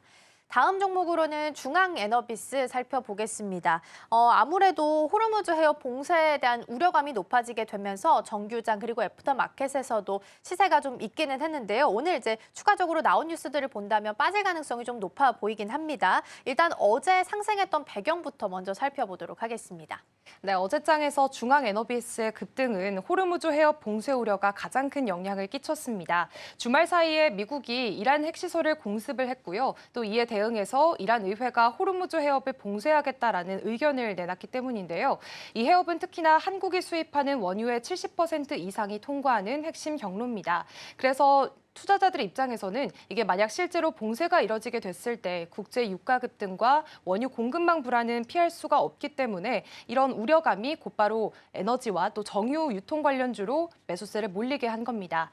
중앙에너비스는 휘발유나 경유 같은 석유 제품을 도소매로 공급하는 회사입니다. 이런 상황에서는 기존에 확보한 재고의 가치가 올라가고 또 제품 가격을 올릴 여지도 생기기 때문에 시장에서는 어제 수혜 기대감이 커진 거고요. 게다가 중앙에너비스는 SK에너지로부터 제품을 받아서 서울이나 경기, 인천 등 수도권에 유통하는 구조기 때문에 유가 변화에 대한 반응 속도도 빠른 편입니다. 이런 점들이 어제장에서는 투자자들의 눈에 띄면서 강한 매수세로 이어졌다고 볼 수가 있겠습니다. 네, 지정학적 리스크가 이 종목에는 영향을 줬다라고 해석을 좀 할 수 있을 것 같은데요. 물론 오늘은 이제 많이 급하게 올라왔던 만큼 빠질 가능성이 있긴 하겠지만 기업 자체만 놓고 봤을 때 상승적인 흐름은 좀 이어갈 수 있을까요? 네, 그렇습니다. 하지만 사실 오늘 오전에 전해진 속보에 의하면 이란과 이스라엘이 좀 완전한 휴전에 합의했다라는 소식이 전해졌잖아요. 그렇기 때문에 이로 인해서 유가도 다시 한번 안정적인 모습을 보일 것으로 보입니다. 또 간밤에도 WTI 유가가 8%나 또 급락하는 모습을 보였습니다. 그렇기 때문에 오늘 정규장 안에서는 이런 관련주들의 흐름이 어제와는 조금 뒤바뀔 가능성이 보입니다. 그러게요. 일단은 넥스트 트레이드 기준으로 중앙에너비스가 지금 25% 하락을 하고 있습니다. 그동안 좀 주정 확정 리스크로 단기적으로 올라왔던 만큼 많이 빠질 것으로 예상이 좀 되고 있고요. 개장 전에 프리마켓에서 일단 국내 증시는 강세를 보이고 있습니다. 완전한 휴전에 합의했다라고 이야기하면서 투심이 어느 정도 살아났고요. 8시 10분 기준으로 봤을 때는 프리마켓 798개 종목의 평균 등락률이 한 1.3%로 집계가 됐고요. 10분도 되지 않아서 거래 금액도 1조 원까지 육박한 것으로 확인이 좀 되고 있습니다. 관련해서 오늘 유가 관련주들은 좀 많이 단기적으로 좀 빠질 수 있다라는 부분 염두하시고 오늘 시장 대비하셔야겠습니다. 반대로 이번에는 하락한 종목도 체크를 좀 해보도록 하겠습니다. 이번에는 카카오뱅크 점검해 볼 텐데요. 이제 태국 진출 소식 속에 우리가 좀 주목을 했던 종목 중에 일부 같은 그룹주 안에 들어있는 종목이기도 한데 어제는 좀 조정을 받았습니다. 어떤 이유 때문일까요? 네, 어제 카카오뱅크가 하락한 건 글로벌 투자은행인 JP모건에서 투자 의견을 하향 조정했다는 소식이 영향을 줬습니다. JP모건은 기존의 중립이었던 의견을 비중 축소로 낮췄고요. 목표 주가도 기존대로 23,000원을 유지했는데 이게 현재 주가보다 25%가량 낮은 수준이어서 시장에서는 직접적인 부담으로 작용을 했습니다. JP모건이 지적한 핵심은 크게 두 가지입니다. 첫 번째는 최근 주가가 급등했던 태국 디지털은행 인가 소식과 관련된 부분인데요. 있는데요. 카카오뱅크가 태국 현지 컨소시엄의 2대 주주로 참여하고는 있지만 외국계로서 경영권이 거의 없고 실질적인 수익 기여도는 크지 않을 것이라는 분석을 내놨습니다. 무엇보다 실제로 수익이 나기까지는 몇 년이 걸릴 수 있다는 지적도 있었고요. 두 번째로는 원화 기반 스테이블 코인 사업에 대한 기대감이 너무 앞서 있다는 겁니다. 아직 제도적인 기반이나 구체적인 도입 계획도 없는 상황인데 시장에서는 그 기대를 주가에 미리 반영하고 있다는 우려가 나왔습니다. JP모건은 핵심 사업의 펀더멘털에는 변화가 없는데 밸류에이션만 지금 과도하게 반영돼 있다라고 평가를 했고요. 단기적으로는 주가가 더 조정을 받을 수 있다는 의견을 내놓으면서 어제 하락 흐름으로 이어졌습니다. 네, JP모건도 그렇고 모건 스탠리 쪽에서도 전술적 차원에서 등급 하향 조정이 좀 있었습니다. 그러면서 이에 대한 영향을 좀 같이 받은 것으로 파악이 되고 있는데 이번 조정은 좀 어떻게 해석을 하는 게 맞을까요? 네, 사실 카카오뱅크는 최근 이 태국 진출 소식에 힘입어서 하루 만에 10% 넘게 급등하는 모습을 보이기도 했습니다. 또 스테이블 코인 기대감까지 더해지면서 공모가 회복을 눈앞에 두는 흐름을 보였는데요. 하지만 이번 조정은 그런 단기 기대감에 대한 차익 실현 그리고 JP모건의 냉정한 평가가 반영된 결과라고 볼 수 있겠습니다.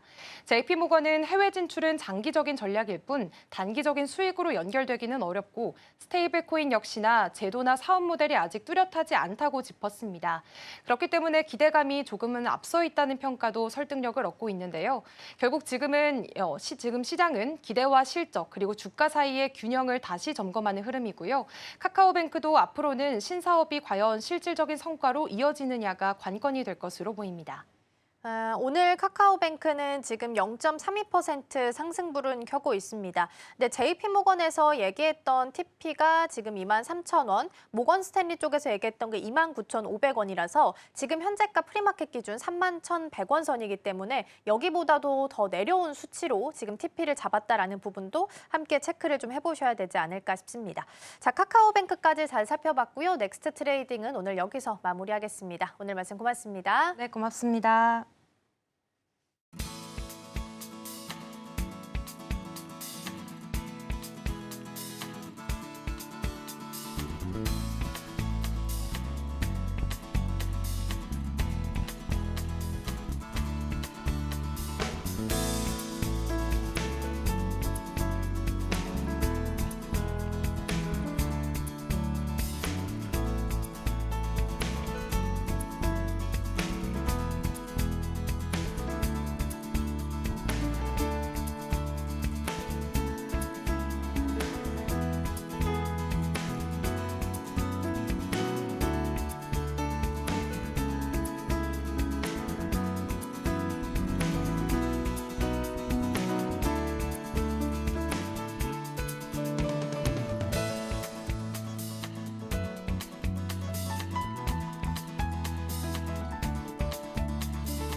전일정 씨와 오늘장 분위기 짚어보겠습니다. 개장 앞두고 8분 남았습니다. 스탁포인트 시작하겠습니다. SCTV 이민 전문가와 함께하겠습니다. 어서 오십시오. 네, 안녕하세요. 네, 일단 오늘 아침에 속보가 나왔습니다. 트럼프 대통령이 이란과 이스라엘 간의 완전하고 전면적인 휴전 합의를 발표를 했는데요. 일단 12일간의 이어진 무력 충돌이 어느 정도는 일단락이 된 모습입니다. 뉴욕 증시는 애프터 장에서 급등을 하는 모습이었습니다. 그래도 간밤에 뉴욕 증시 3대 지수 모두 상승으로 마감을 했는데요. 어제 우리 시장도 그래도 3,000피를 좀 지켜주는 모습이었습니다. 이란 간의 분쟁 소식이 있었는데도 불구하고 좀 3,000피를 지켜줬다라는 점에서는 유의미하게 의미가 있다라는 점으로 체크를 해볼 수가 있을 것 같은데 어제 시장 복귀부터 한번 해보겠습니다. 전문가님 봤을 때는 그래도 어제만큼은 좀 분쟁에 대한 이슈는 있었습니다. 그래도 3,000피를 지켜줬다라는 것은 그래도 든든하게 우리 시장 잘 가고 있다라고 해석을 해봐도 되는 건지 네. 좀 복귀부터 한번 해보겠습니다. 사실은 이제 저번 주말이죠. 네. 주말에 중동 리스크가 터졌을 때는 어저께 시장이 좀 오픈되자마자 조금 걱정을 많이 했었던 부분은 맞는데요. 시장 자체가 전약, 그러니까 오전에는 살짝 밀렸다가 후반에는 수급의 힘에 의해서 유동성 장세로 인해서 전체적으로 좀 복귀를 해줬다라는 건 좋은 신호였다라고 보여집니다. 장중에는 3,000포인트를 깼다가 결국에는 개인들이 한 1조 4천억 정도 수급이 들어오면서 전체적으로 시장을 좀 지켜줬다라고 보여지고요. 요즘에 이제 개인 투자자님들은 예전과는 조금 다릅니다. 무조건 시장이 떨어진다고 해서 뭐 수급이 붙는 게 아니라요. 이제는 시장에 대해서 어느 정도 좀 스마트하신 그런 개인 투자자님들이 굉장히 많아졌기 때문에 아마도 오늘은 시장이 장 초반부터는 좀 급등을 하면서 시작을 할 거로 예상이 되기 때문에요. 어저께 들어왔었던 개인 투자자들의 대규모 수급에 대해서는 상당히 좀 옳은 선택이었다라고 정리를 해드리고 싶습니다. 그러니까요. 오늘 아침에 이렇게 휴전까지 협의가 될지 몰랐던 상황이기 때문에 오늘 시장 분위기는 그래도 반등하면서 시작할 것으로 예측이 되고 있습니다. 코스피가 1.43% 상승하면서 굉장히 또 강한 상승 흐름으로 출발할 것으로 예측되고 있고요. 코스닥에서도 1.3% 상승하면서 지금 795포인트 선 지날 것으로 예측이 되고 있으니까 지금 800선을 또 코앞에 두고 있습니다. 이 점도 체크를 해보시면 될 것 같습니다. 그렇다면 지금 이렇게 분쟁에 대해서 어느 정도 일단락이 되다 보니 유가도 하락을 했습니다. 유가 관련해서 사실 어제는 유가가 또 급등을 했던 만큼 이제 석유주로 들어가야 되나 해서 투자하시는 분들도 계셨을 것 같아요. 이런 유가 관련된 전략을 세웠던 분들에게는 어떤 전략이 또 필요할까요? 뭐 어쨌든 전쟁 리스크로 인해서 그러니까 지정학적 리스크로 인해서 유가라든지 네. 뭐 석유, 해운주 뭐 이런 거를 들어가신 분들이 꽤 있을 것 같은데요. 늘 스탁포인트 시간에서 저번 주부터 이제 중동 리스크에 대해서 제가 코멘트를 드릴 때마다 드렸던 부분은 우리가 알 수 있는 영역이 아니다. 그러니까 쉽게 말씀드리면 뭐 스테이블 코인이라든지 원전, 조선, 방산 이러한 테마들은 앞으로 국가가 어떻게 하겠다, 미국이 어떻게 하겠다라는 의견이 우리가 좀 보여지게 되면 거기에 따라서 기대감으로 투자를 하는 거지만 전쟁 리스크라는 거는 언제 확산이 될 수도 언제 갑자기 휴전이 될 수도 있는 모르는 부분이기 때문에 만약에 내가 6개월 내지 1년 정도 전에 물려 있었다면 탈출의 기회로 삼으시는 건 맞지만 네. 이 리스크로 인해서 이러한 종목들을 급하게 들어가서 내가 수익을 보겠다라는 선택은 우리에겐 좀 맞지는 않는다라고 설명을 좀 드렸다시피요. 아마도 오늘은 휴전 얘기까지 지금 나오고 있기 때문에 해운주라든지 석유 관련된 종목들이 오전부터 많이 투매에 의해서 좀 떨어질 가능성이 있어 보입니다. 그렇기 때문에 좀 빠르게 들어가셨던 분들은요. 저는 어느 정도 손절 각오를 하시고 좀 탈출을 하시는 게 나아 보이고요. 여전히 제 의견은 똑같습니다. 뭐 지정학적 리스크, 전쟁 관련주 뭐 이런 종목에 대해서는 매수를 한다라기보다는 내가 예전에 모르고 매수를 했다면 탈출의 기회로 삼아 보시는 게 훨씬 더 좋은 선택이지 않을까라는 생각을 전달해 드리겠습니다. 그렇다면 지금 에너지 관련된 종목들에게는 좀 투자 전략을 좀 보수적으로 주셨다면 방산주 쪽도 오늘 같이 쉬어갑니다. 그동안 너무 잘 갔던 풍산주들이 오늘 9%쯤 지금 하락할 것으로 보이거든요. 이런 하나시스템도 지금 4% 예측가에서는 지금 하락을 하고 있는데 이쪽 방산주 쪽은 어떻게 보면 좋을까요? 일단 방산주는 좀 뭐랄까 원래 잘 눌려주고 있었거든요. 네. 네, 가격 자체가 잘 눌려주고 있다가 갑자기 중동 리스크가 터지면서 방산주들이 추가 상승이 좀 오버슈팅이 좀 나온 부분이 있어요. 그래서 네. 오늘 같은 날은 좀 조정을 받아줄 수는 있습니다. 어느 정도 전쟁이 좀 일단락이 되면 당연히 방산주들은 좀 조정이 받을 수 있는데요. 그렇지만 여태까지 우리가 방산주가 과거에서 올라온 거는 기타 해운주라든지 지금 석유주처럼 리스크, 그러니까 전쟁 이슈 때문에 올라왔다라기보단 우리나라가 유럽의 어느 나라보다도 약간 납기일도 잘 지키고 거기다가 좀 가성비라고 하죠. 가격도 좀 저렴하게 잘 만든다라는 게 세계적으로 좀 알려지면서 전체적으로 좀 올라왔는 거예요. 그러니까 기업의 펀드멘탈적으로 좀 올라왔기 때문에 오늘 정도의 눌림은 있을지언정 저는 특히나 방산 쪽에 대해서는 계속해서 상승 추세가 이어지지 않을까라는 생각을 하고요. 거기다가 뭐 현대 로템이라든지 하나 에어로스페이스, LIG 넥스원 뭐 이런 종목들이 현재 외국의 방산 ETF에도 또 들어가는 그런 기염을 토하고 있기 때문에요. 약간은 눌림은 있을지언정 패시브 자금이라고 하죠. 전체적인 큼직큼직한 자금들이 다시 한번 방산 쪽으로 좀 들어올 수 있지 않을까. 오늘 눌림에 대해서는 도망갈 필요는 없다라는 의견 전달을 해드리겠습니다. 네, 에너지나 이런 석유 관련된 종목들은 조금 보수적인 입장을 보여주셨지만 오히려 방산주 쪽으로는 펀더멘털이 계속 강하다라고 말씀해 주셨습니다. 오늘은 좀 쉬어가는 흐름입니다. 풍산이 9%, 하나시스템도 4%, 현대로템 또한 4% 오늘 좀 숨고르기 하는 모습을 이어가고 있지만 그래도 이렇게 전반적으로 방산주들이 계속해서 실적 장세라든지 이런 수주가 좋기 때문에 이 점도 계속해서 체크해 보시면서 이런 방산주 쪽으로는 계속해서 모멘텀 가져가셔도 좋을 것 같다라고 코멘터 해주셨습니다. 오늘 양시장 출발할 것으로 상승 출발할 것으로 보이는데요. 코스피가 1.5% 또 강세 흐름 보일 것으로 보이고요. 코스닥에서도 1.48% 상승하면서 좋은 흐름 보여줄 것으로 보이니까요. 이 점도 참고해 보시면서 우리 시장 출발해 보도록 하겠습니다.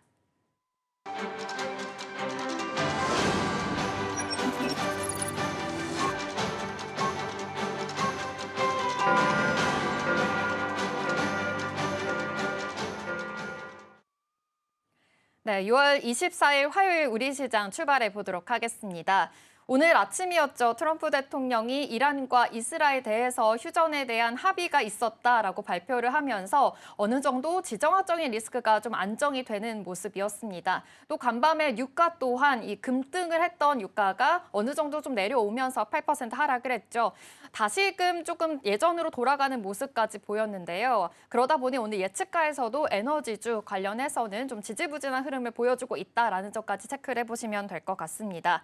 오늘 양시장 상승 출발하고 있습니다. 코스피가 1.59% 상승하면서 3,062포인트 선 지나가고 있는데요. 3,000포인트에 안착을 하면서 오늘도 역시나 좋은 흐름 보여주고 있다는 점 체크해 주시고요.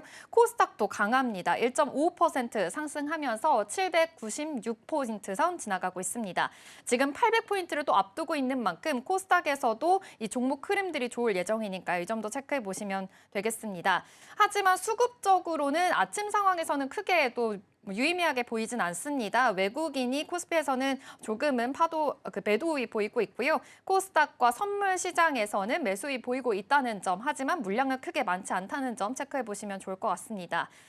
지금 코스피에서는 시가총액 상위 종목들 삼성전자와 SK하이닉스, 반도체 투토 좋은 흐름 보여지고 있습니다. 삼성전자 2%, SK하이닉스 어제 4% 넘게 또 급등하는 흐름까지 가졌었는데 오늘도 좋은 흐름 이어지고 있습니다. 두산 에너빌리티가 6위로 올라왔고요. 네이버가 5위로 올라오면서 또 굉장히 시가총액 안에서도 지금 많은 변동성이 있다라는 점까지 체크를 해보시면 좋을 것 같습니다. 코스닥에서도 좋습니다. 간밤에 테슬라가 또 좋은 흐름 보였었죠. 로보택시 출시를 하면서 긍정적인 모멘텀이 좀 있는 상황인 건데 에코프로 그룹주들도 함께 오늘 에코프로 BM이 7%, 에코프로도 4% 흐름 보이면서 2차 전지 그리고 자율주행 쪽으로도 같이 모멘텀 받아가는 모습 확인해 볼 수가 있겠습니다.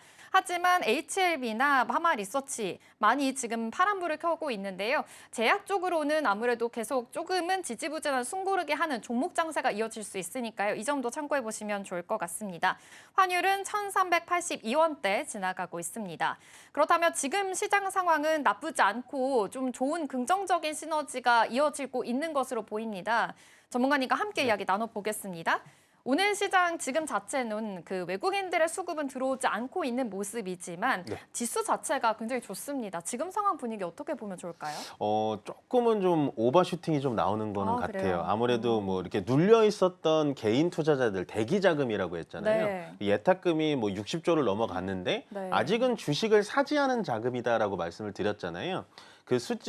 주식을 사지 않은 자금들이 아마도 어저께부터 좀 들어오는 것 같습니다. 계속해서 개인 투자자님들이 노렸던 거는 한번 지수가 눌러줄 때 내가 사겠다라는 마인드가 좀 많이 장착이 되신 것 같아요. 그래서 어저께 아마 1조 한 4천억 정도 들어왔던 개인 투자자님들이 오늘 수익을 좀 많이 누려보시고 거기다가 오늘도 추가적으로 좀 매수세가 들어올 거는 같은데요. 아직은 9시 3분 정도밖에 지나지 않았습니다만 지금은 약간 외국인들의 현물과 선물 쪽에서는 아직은 포지션이 보이지 않고 우리 개인들도 아직은 포지션이 보이지 않기 때문에 요거는 조금 시간이 지난 다음에 보셔야 될 것 같고요. 시가총액 상위 종목을 좀 보자면 오랜만에 삼성전자가 또 6만 전자를 향해 달려가고 있고 거기에 따라서 SK하이닉스는 오늘 5% 가까이 훨씬 더 좋은 흐름을 나타내고 있다는 겁니다. 결국에는 이제 반도체 쪽에 대해서는 계속해서 뭐 중국에 들어가는 중국의 공장을 차려져 있는 부분에 대해서 미국의 반도체 장비가 반입이 되려면 뭐 허가를 받아야 된다. 이런 얘기가 나오면서 어저께 반도체 쪽에 대해서 약간은 조정이 나왔지만 결국에는 이제 계속해서 AI 데이터 센터라든지 뭐 AI 쪽에 대한 퍼포먼스가 나와줄 때 반도체가 기본적으로 탑재가 돼야 되기 때문에 전체적으로 계속해서 좋은 흐름 나타내주고 있는 것 같고요. 보시다시피 코스피 200에서 오늘 좀 좋은 종목들은 역시나 계속해서 어저께 좀 좋은 뉴스가 나왔죠. LS 일렉트릭이 그 엔비디아 쪽에 대해서 액침 냉각이라고 하죠. 액체로 냉각하는 기술을 뭐 엔비디아에 단독으로 납품하겠다. 뭐 이런 얘기가 나오면서 LS 일렉트릭이 굉장히 좋은 흐름 보여주고 있고 그 외에는 요즘 시장이 좀 좋다라고 느껴지는 게 뭐냐면요. 여태까지 계속해서 또 눌려 있었던 그러니까 3,000포인트를 올라가면서 계속해서 소외됐던 게 아마도 2차 전지인 것 같습니다. 요즘에 제가 이런 비유를 많이 드리는데요. 3,000포인트를 올라가면서 우리 개인 투자자님들 계좌 중에 좀 소외된 계좌가 삼성전자의 비중이 많으신 분 그리고 2차 전지가 저점이라고 생각해서 추가 매수를 많이 단행하신 분들이 아마도 3,000포인트를 올라가면서 지수는 올라가는데 내 종목은 올라가지 않는구나라고 느끼셨을 거예요. 그렇지만 시장이 굉장히 좋다라고 느껴지는 게 뭐냐면 오늘은 그렇게 움직여주지 않았었던 2차 전지 관련된 종목들도 같이 올라가지고 있다라는 겁니다. 한마디로 대세 상승장이 계속해서 이어지고 있다라는 거예요. 그렇지만 계속해서 제가 워닝 사인을 드리는 이유는 뭐냐면 지수 자체가 개별 종목처럼 너무 급등해서 많이 올라가는 경향은 있습니다. 물론 우리나라의 전체적인 상법 개정안이라든지 전체 주식시장에 대한 외국인들이 자금이 들어올 수 있게 털을 좀 마련하는 거는 같은데 그렇지만 항상 급등 후에는 좀 급락이 있기 마련이기 때문에요. 지금은 저는 어느 정도 수익을 좀 보신 부분에 대해서는 현금을 전체적인 계좌에서 한 20% 정도는 계속해서 유지해 나가자라는 의견을 전달해 드리도록 하겠습니다.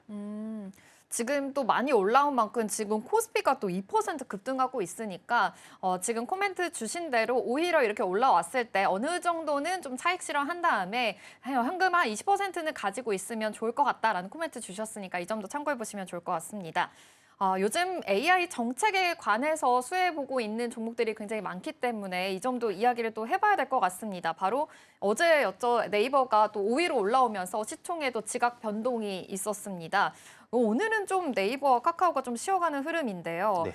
일단은 네이버가 굉장히 또 많이 올라온 만큼 의미 있는 상승이잖아요. 맞아요. 이쪽에 네이버 또 전략을 어떻게 세워보면 좋은지 오늘도 이렇게 다들 올라가기 때문에 이럴 네. 때 좀 숨고르기로 하고 있는 거로 파악을 해봐도 되는지 맞아요. 오늘 전략 어떻게 보면 좋을까요? 그러니까 이런 게 어떻게 보면 좀 주도준 거예요. 아, 네, 그러니까 시장이 전체적으로 지금 좀 이상급등이거든요. 네. 오늘 코스피를 보시다시피 갭을 만들면서 좀 급등을 해주고 있습니다. 이럴 때는 오전에 막 이렇게 단타하시는 분들이라든지 아니면은 개인 투자자들이 오늘 시장 이제 휴전됐기 때문에 올라가는구나 하고 약간은 좀 투매성의 매수들이 좀 많거든요. 네. 근데 이럴 때 대장주들은 시장들이 올라갈 때 오늘 많이 떨어지는 것도 아니죠. 여태까지 올라간 걸 보면 약간은 좀 쉬어주는 타이밍을 분명히 가져주는 게 저는 굉장히 좋다라고 보여주고요. 떨어지는 종목에 대해서 어떻게 좋다고 얘기할 수 있는 거냐라고 하실 수는 있는데요. 보통의 주도주라는 건요. 시장이 올라갈 때 더 올라간다라기보단 약간은 다른 친구들이 키 맞추기를 해줄 때 좀 조정을 받아주는 게 맞는 것 같고 지금 전체적으로 네이버가 AI의 대장주다라고 많이 강조를 드렸던 이유가 뭐냐면 우리가 시총 1위부터 10위까지의 지금 한 1년간의 변화를 살펴본다면요. 예전에는 네이버가 10위권 바깥에도 막 나갈 뻔하고 막 했지만 5위까지 올라왔고 네. 6위는 원전인 두산에너빌리티, 7위는 하나 에어로스페이스입니다. 원래 현대차가 4위, 5위 자리를 왔다 갔다 했었는데요.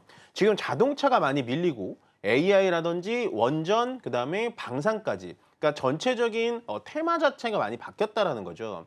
그렇기 때문에 지금 현 정부에서 계속해서 밀고 있는 스테이블 코인 정책이라든지 아니면 AI 데이터 센터 그리고 LLM이라고 하는 네이버가 만드는 약간 하이퍼클러버 X 뭐 이쪽에 대해서 밀어준다면 저는 네이버 같은 종목들이 앞으로는 조금 더 AI 대장주의 면모를 보여줄 거라고 보여지고요. 더 많은 퍼포먼스는 충분히 남아있다. 다만 오늘의 조정은 단기간에 급등했다는 조정으로 보여진다라고 정리해드리겠습니다. 오늘의 조정은 단기간인 급등이지만 오히려 이렇게 쉬어가는 종목들이 진짜 주도주일 수 있다라는 코멘트도 해주셨으니까 이 점도 참고해 보시면 좋을 것 같은데요. 일단 네이버와 덩달아서 카카오도 계속해서 또 올랐던 만큼 관심 있고 지금 어떤 종목을 선정을 해야 되나 고민하시는 분들 많으실 것 같습니다. 네이버 자체는 주가가 일단은 많이 올랐기 때문에 오히려 카카오가 더 매력적이다라고 느끼신 분들도 계실 것 같거든요. 네. 또 하반기에 오픈 AI와의 협업까지 있는 상황이잖아요. 네. 카카오 쪽의 모멘텀도 어떻게 바라보고 계세요? 뭐 일단 저는 좀 대장주를 좀 좋아하는 매매를 많이 하거든요. 네. 대장주들이 더 가잖아요. 우리가 방산을 보더라도 뭐 코스닥에 있는 방산보다는 뭐 현대로템, LIG넥슨, 하나에어스페이스가 네. 더 갔듯이 네이버 카카오가 지금 누가 더 좋다라는 거를 막 이렇게 정확하게 말씀드리기는 어렵습니다. 이게 거의 뭐 중국집 가면은 짜장면이 좋아, 짬뽕이 좋아 이 정도 수준인데요. 제가 삼성전자와 SK하이닉스 중에서 SK하이닉스가 조금 더 나아 보입니다라고 말씀드렸다시피 약간은 저는 네이버 카카오 중에서는 네이버가 그래도 조금 더 모멘텀이 있지 않을까라는 생각을 해요. 왜냐하면 일단은 네이버에 있었던 직원분들이 AI 데이터 센터장이 됐고 지금 또 중기부 장관 후보까지 또 올라간 기염을 토하고 있기 때문에 앞으로 네이버 페이라든지 아니면 코인이라든지 네이버 쇼핑이라든지 이쪽에 대해서는 좀 더 모멘텀이 좀 있는 부분은 훨씬 더 네이버지 않을까라는 생각을 합니다. 물론 둘 다 종목에 대해서 어떤 게 좋고 어떤 게 그르다라고 말씀드렸다라기보다는 저는 그래도 현재 코스피에서 상장돼 있는 AI의 대장주는 네이버가 대장주의 격을 좀 하지 않을까라는 의견 전달해드리겠습니다. 좋습니다. 지금 네이버 쪽으로 더 긍정적인 의견을 주셨는데 사실 네이버만 보더라도 그 안에 낙수효과를 또 볼 수 있는 종목들도 있을 것 같거든요. 좀 이대주주라든지 네이버 쪽으로 계속 모멘텀 같이 갈 수 있는 종목들도 어떤 게 또 있을까요? 뭐 일단은 네이버 쪽에 대해서 퍼포먼스가 좀 나올 수가 있겠죠. 네. 지금 뭐 지역 카페가 좀 활성화되면 인터넷에도 쓸 수 있다라고 한다면 뭐 네이버 쇼핑 쪽에 대해서도 또 모멘텀이 좀 붙을 수 있고 물론 쿠팡도 있겠지만 거기다 있을 수 있고 현재 나스닥에 상장되어 있는 네이버 웹툰이 지금 뭐 주가가 많이 떨어지고 있기는 합니다만 그래도 우리나라가 일본의 원래 이제 만화 산업에 대해서 많이 좀 뒤쳐졌는데 웹툰에 대해서는 좀 많이 퍼포먼스가 나오고 있어요. 그렇기 때문에 굳이 딱 네이버만 보고 지금 딱 들어가실 게 아니라 전체적인 네이버 쇼핑이라든지 아니면 네이버 페이, 스테이블 코인 관련된 그다음에 네이버 웹툰까지 그러니까 네이버는 확장될 수 있는 가지 영역이 굉장히 많기 때문에요. 앞으로는 훨씬 더 좀 지켜보는 게 좋아 보이지 않을까라고 전달해드리겠습니다. 네, 지금 네이버와 함께 할 수 있는 또 종목들 많으니까요. 이 점도 체크해 보시면 좋을 것 같고요. 네이버와 같은 좀 모멘텀으로 어제 LG 관련해서 과학기술 장관에 지금 LG 출신의 AI 전문가가 좀 선정이 됐습니다. 앞으로 좀 LG 관련된 종목들도 같이 또 동반 상승할 수 있을 것 같은데 어제 로봇 쪽으로 이미 시세를 네. 또 뿜어줬습니다. 로보티즈가 상한가를 갔어요. 네. 그러다 보니 로봇 관련된 종목들도 지금 타겟을 계속 받고 있고 클로봇도 지금 현재 16% 급등하고 있고 하이젠 RNM 23% 급등하고 있는 상황이거든요. 네. 이렇게 이제 불을 뿜을 때 같이 로봇주들로 같이 좀 전략을 세워봐도 되는지 이 점도 궁금하거든요. 로봇주는 굉장히 탄력이 좀 심하거든요. 네. 그러니까 이제 제가 아까 서두에 말씀드렸던 AI 관련된 뭐 네카와 같은 종목들은 상승 추세라는 게 있어요. 종목들이 다 덩치가 크기 때문에 한번 올라가면은 따라 붙으셔도 추가적인 상승은 분명히 나올 수 있습니다. 근데 로봇주들은 지금 레인보우 로보틱스를 제외하고는 시가총액이라고 하죠. 시가총액이 다 작은 종목들이에요. 그래서 탄력들이 한번 쭉 올라갔다가 다시 한번 밑으로 쭉 빠지는 경험을 굉장히 많이 해보셨을 거예요. 물론 앵커님이 지금 얘기해 주셨다시피 과기부 장관이 지금 후보 등록이 되면서 LG 계열사가 후보 등록이 되면서 로보티즈라든지 로보스타 그다음에 엔젤 로보틱스가 다 LG가 2대 주주로 참여하고 있는 로봇 관련된 종목이거든요. 그래서 같이 올라가기는 했는데 그만큼 조금 낙폭이 좀 클 수가 있습니다. 그래서 로봇 관련된 종목들은 약간은 저는 장기적으로 보셔도 되지만 지금은 너무 많이 올라왔기 때문에 눌러줄 때 우리가 좀 기회를 보는 게 훨씬 더 좋아 보이고요. 오늘 같은 경우에는 뭐 SPG라든지 하이젠 RNM, 그러니까 로봇에 관련된 구동 모터 쪽이 좀 올라가지고 있어요. 이렇게 로봇 테마들이 한번 쭉 올라갔다가 다시 한번 빠지는 테마들이 분명히 있거든요. 그 네. 시기가 있습니다. 로봇주들의 이 뉴스의 크기는 아직은 그렇게 크지 않기 때문에 주가가 뭐 일주일이라든지 2주에 길게 뽑혀서 나오지는 않기 때문에요. 저는 약간 좀 단기적으로 생각하시는 게 더 좋아 보이지 않을까라고 의견 전달하겠습니다. 네, 지금 또 이렇게 급등하고 있고 상한가까지 갔던 만큼 좀 단기적인 시세를 뿜었기 때문에 이 점은 좀 포착해 보시면서 조금 장기적으로 봤을 때보다는 단기적인 모멘텀이 더 중요할 것 같다라고 이야기해 주셨습니다. 마지막으로 좀 늘 좋게 보셨던 스테이블 코인 이야기 해보려고 하는데 네. 역시나 뭐 카카오페이 쪽으로도 상한가 한 번 또 가기도 했고 그런데 또 이런 뉴스도 나왔거든요. 지금 스테이블 코인 관련해서 특허를 낸 미래에셋 증권도 지금 급등하고 있는 상황입니다. 스테이블 코인 관련된 뭐 이슈가 나왔다 하면은 연일 좀 급상승하고 있고 불기둥 뿜어주고 있긴 한데 이쪽으로의 전략 계속 그냥 세워봐도 괜찮을까요? 그러니까 이게 똑같은 거죠. 우리가 조선방산도 계속 갈까? 아, 하다가 그러니까요. 지금 어쨌든 막 5배, 6배 올라갔잖아요. 근데 중간에만 잡았어도 충분히 올라갈 수 있는데 저는 스테이블 코인도 조방원의 또 연장선상이라고 볼 수가 있겠습니다. 왜냐하면 우리나라에서만 현재 스테이블 코인을 밀고 있는 게 아니라요. 어저께 뉴스 중에서는 이제 중국에서도 미국이 스테이블 코인에 좀 절대적으로 좀 자리를 잡고 있으니까 위안화도 디지털 화폐 쪽으로 강세를 좀 보여줘야 된다라고 하면서 중국도 뛰어들기 시작했다라는 거죠. 그렇다라는 건 뉴스의 크기, 그러니까 테마의 크기 자체가 우리나라에만 국한된 게 아니고 전체적으로 세계 글로벌적으로 움직여주고 있는 테마이기 때문에 앞으로 저는 추가적인 상승 여력은 충분히 남아 있다라고 보여집니다. 네, 역시나 또 늘 좋게 말씀해 주시는 스테이블 코인 쪽의 모멘텀은 계속 살아있을 것이다 라고 이야기해 주셨으니까 이 점도 투자 아이디어 세워보시면 좋을 것 같습니다. 스탁포인트는 여기서 마무리하도록 할게요. SCTV 이민 전문가와 함께했습니다. 고맙습니다. 네, 고맙습니다.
네, 계속해서 캐스팅콜로 이어가 보도록 하겠습니다. 오늘 도움 말씀에는 KM투자파트너스 김성훈 대표 자리해 주셨습니다. 대표님 어서 오세요. 네, 안녕하세요. 네, 일단 시장이 좋아서 기분 좋게 출발은 합니다. 코스피가 1.8%, 코스닥이 1.5% 상승하고 있고요. 코스피가 3,070 선에서 조금 오르락내리락 하고 있긴 하고요. 코스닥은 796선, 그리고 현물에서도 들어오고 선물에서도 외국인 투자자가 들어옵니다. 전반적인 분위기가 나쁘지 않은 것 같아요. 어떻게 해석을 좀 해보면 좋을까요?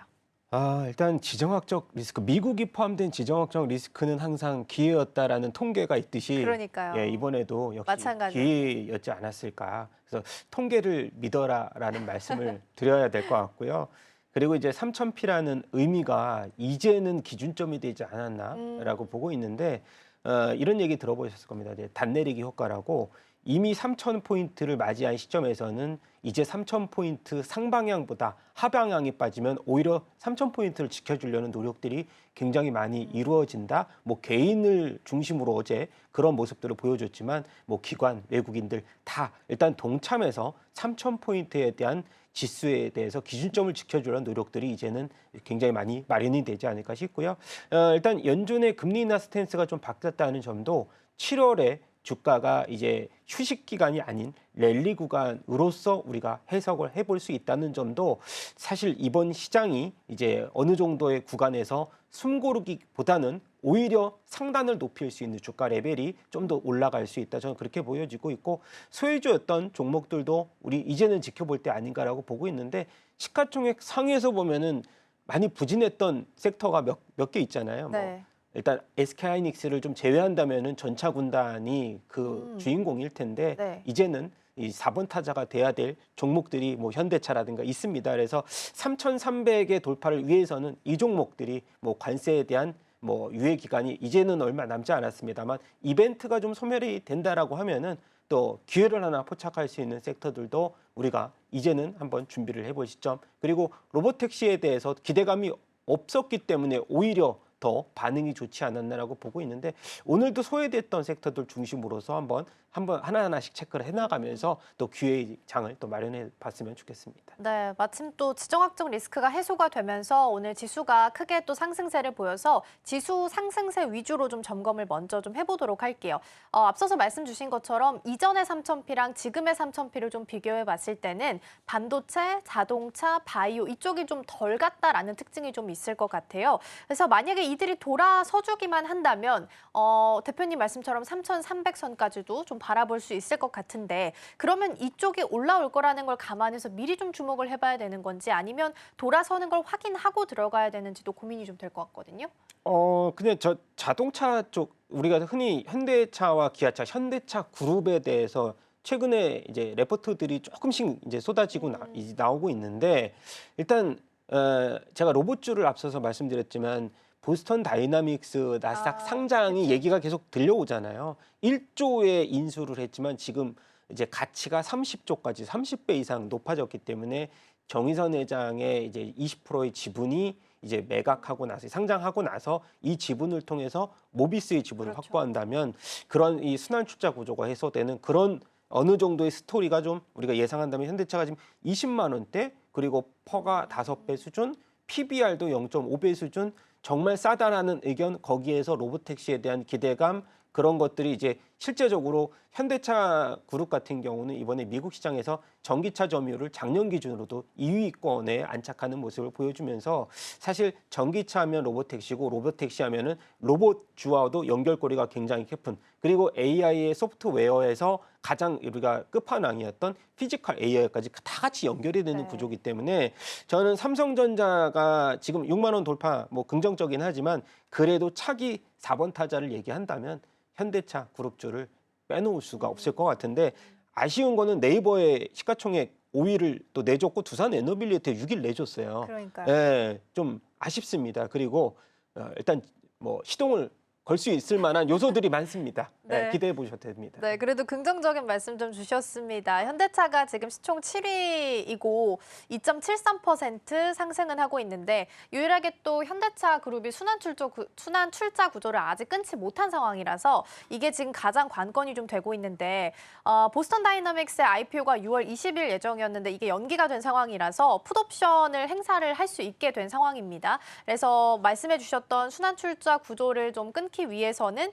일단 IPO를 하고 한 20% 정도의 지분을 일단 매각하는 게 가장 최선의 방법이기 때문에 실제적으로 이루어지게 될지는 좀 보셔야 될 것 같고요. 그러면 시선을 약간 코스닥으로 좀 넘겨보면 코스닥 쪽에서도 오늘 2차 전지나 뭐 제약 바이오 쪽에서도 흐름이 좀 나쁘지 않게 나오고 있는 것 같습니다. 그러면 그동안도 코스피가 조금 더 잘 갔었는데 지금 못 갔던 코스닥은 이제 좀 따라갈 가능성도 제기를 좀 해볼 수 있을까요? 네, 일단 뭐 앞서서도 제가 7월 미국 연준의 금리 인하 스탠스가 그렇죠. 제일 사실 관건이었는데 확률이 좀 높아진다면은 거기서 제일 수혜는 2차 전지가 될 것 같아요. 바이오 쪽은 차별화 전략으로서 개별 섹터마다 종목이 반등을 보여줬다면 2차 전지는 전반적인 종목들이 다 동조화 현상을 나타냈잖아요. 그리고 지금 세계 배터리 1위 기업이었죠. CATL이 4월에 나트륨 배터리 이온 개발 소식 때문에 관련주들은 일부 상승했지만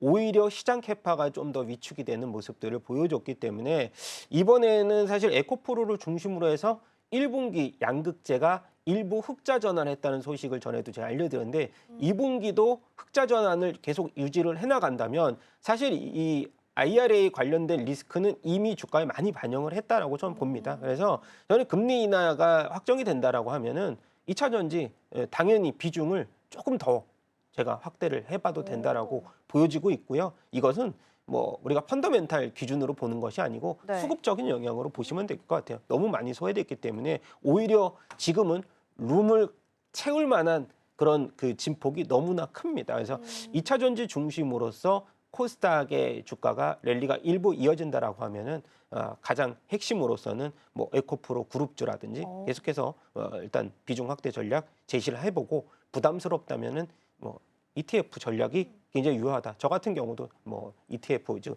퇴직연금으로서 많이 담잖아요. ETF 네네. 같은 경우 연금으로서 개인연금으로 담고 저도 이제 최근에 지분을 조금씩 늘리고 있는데 그런 전략들도 좀 뭐 패시브 자금 쪽으로도 한번 유입을 조금씩 해보는 전략도 저는 긍정적인 의견을 말씀드리고 싶습니다. 저 뭐 업황이 나아진 건 사실 아니지만 여전히 이제 주가상으로 봤을 때는 가격 메리트가 있는 구간이긴 합니다.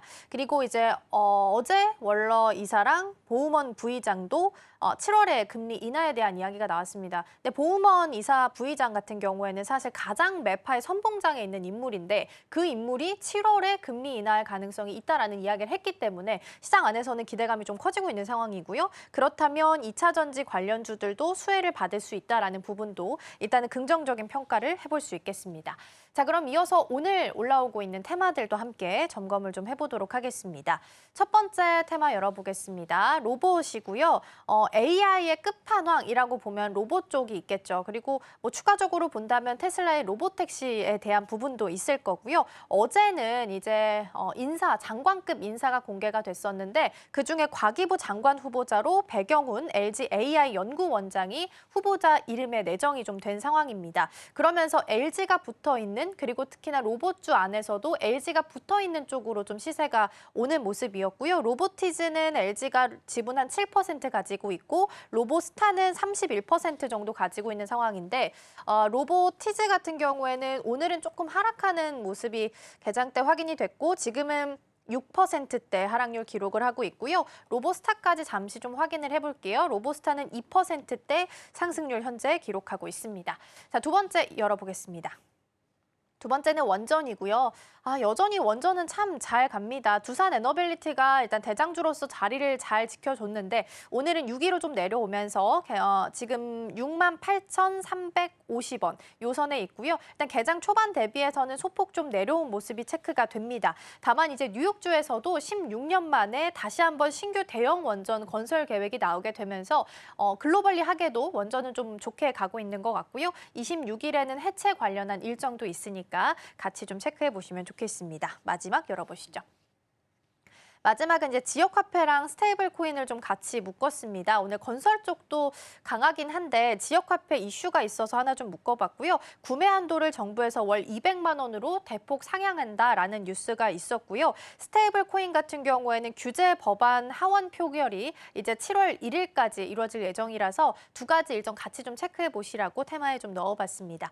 자, 세 가지 테마 일단은 열어봤고요. 첫 번째 로봇부터 출발을 해보겠습니다. 어제 오랜만에 다시 한번 좀 시세가 돌아오는 모습이었는데 그동안 좀 한동안 쉬었단 말이죠. 그래서 피지컬 AI 섹터나 뭐 액추에이터 중심으로 해서 랠리를 좀 이어갈 가능성도 있을까요? 네, 그 로보티즈 같은 경우는 지금 테슬라의 다이나믹 셀을 납품을 하고 있잖아요. 그래서 오히려 그런 과기부 후보로서 뭐 LG 쪽에서 그런 수혜를 받은 거 하나와 더불어서 테슬라의 자율주행과 관련된 로보택시 출시에 대해서 모멘텀을 두 가지를 받았기 때문에 네. 슈팅이 좀 더 강하게 나왔다고 볼 수가 있을 것 같고요. 네. 그리고 로봇주의 특징 같은 경우는 액추에이터 시장이 지금 제일 강력한 그렇죠. 이 모멘텀이잖아요. 워낙에 이제 그 미세화 세분화 될수록 액추에이터가 과거보다 약 2배 이상, 이제 로봇 한 대당 40개에서 45개, 그리고 원가 비중이 뭐 60%에서 70%까지 지금 늘어나는 상황에서 오늘 같은 경우는 로보티즈의 바톤을 하이젠 R&M이 이제 받고 있고요. 하이젠 R&M 같은 경우도 과거의 전신이 LG였잖아요. 그래서 액추에이터 모터 생산 LG 쪽을 인수를 하면서 네. 일단 하이젠아이엠이 굉장히 강세를 나타내고 있지만 적어도 SPG 쪽이 이틀 연속 상승세를 보였지만 조금 약한 상승세지만 그래도 펀더멘탈을 갖고 있는 종목 중에 SPG가 1분기 실적도 워낙 좋았거든요. 그래서 2분기도 저는 기대가 되는 차원으로 본다면 SPG에 대해서도 좀 더 긍정적으로 보는데 일단 뭐 SPG 같은 경우도 삼성향 매출을 계속 늘리고 있는 상황이고 근데 좀 아쉬운 거는 항상 로봇주들은 실적 시즌만 되면 실적 발표에서 예상치를 좀 하회하는 실적 보였기 때문에 그리고 우리가 테슬라 같이 옵티머스 같이 시연회가 많이 없거든요. 휴머노이드 로봇 같은 네, 경우도 시연회 많이 없잖아요. 그래서 일단 레인보우 로보틱스도 한번 시연회를 좀 가져서 이 정도로 발전을 했다. 네. 그런 쇼잉도 좀 보여줬으면 하는데 그런 모습들은 일단 투자자 입장에서는 자신감이 좀 없나라고 그쵸. 그렇게 해석을 할 수가 있을 것 같아서 저는 그래도 로봇주들에 대한 강세는 여전히 일단 실적 시즌 전까지는 유효하다. 그렇게 보여지고 있고 오늘은 그와 더불어서 자율주행 섹터들도 굉장히 강세를 보이고 그렇죠. 있다는 점도 주목을 해봐야 될 것 같은데 이번에 로보택시가 이제 4달러인가요? 그죠? 네, 국내 이제 원화 기준으로 한 6천 원 정도 되는데 가격적으로도 국내 택시를 타면 기본 요금이 제가 알기로는 4,200원에서 그 사이가 되고 그렇게 비싸지 않은 요금을 책정을 하면서 저는 이제 지금은 중국이 이제 주도를 하는 시장에서 보면은 뭐 비아디라든가 그리고 이제 바이두가 중국 시장에서 자율주행 시장을 좀 더 장악하고 있고 글로벌리하게는 웨이모 시장에서 일단 이 경쟁을 이제 어느 정도 출사표를 냈다는 점은 되게 좋게 보이는 상황에서 저는 관련주들 흐름에서 본다면 라이콤도 이제 테슬라 로보택시 자율주행 관련주 쪽으로도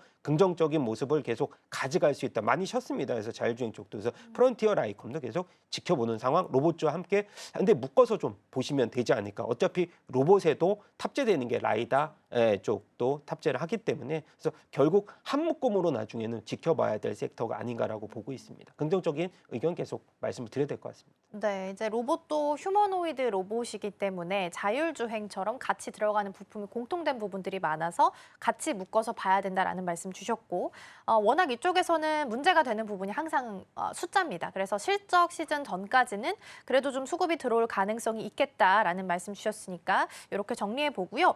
어제 아까 말씀드린 것처럼 LG에 대한 모멘텀 인사 내정이 좀 있다 보니까 특히나 LG 관련한 종목들, 로봇주도 특히나 LG 관련한 종목들 위주로 좀 시세가 붙었던 것 같거든요. 로봇주 안에서 든든한 뒷배, 그러니까 대기업이 같이 붙어있는 종목들을 좀 보게 된다면 지금 구간에서는 LG가 가장 유망하다라고 볼 수 있을까요?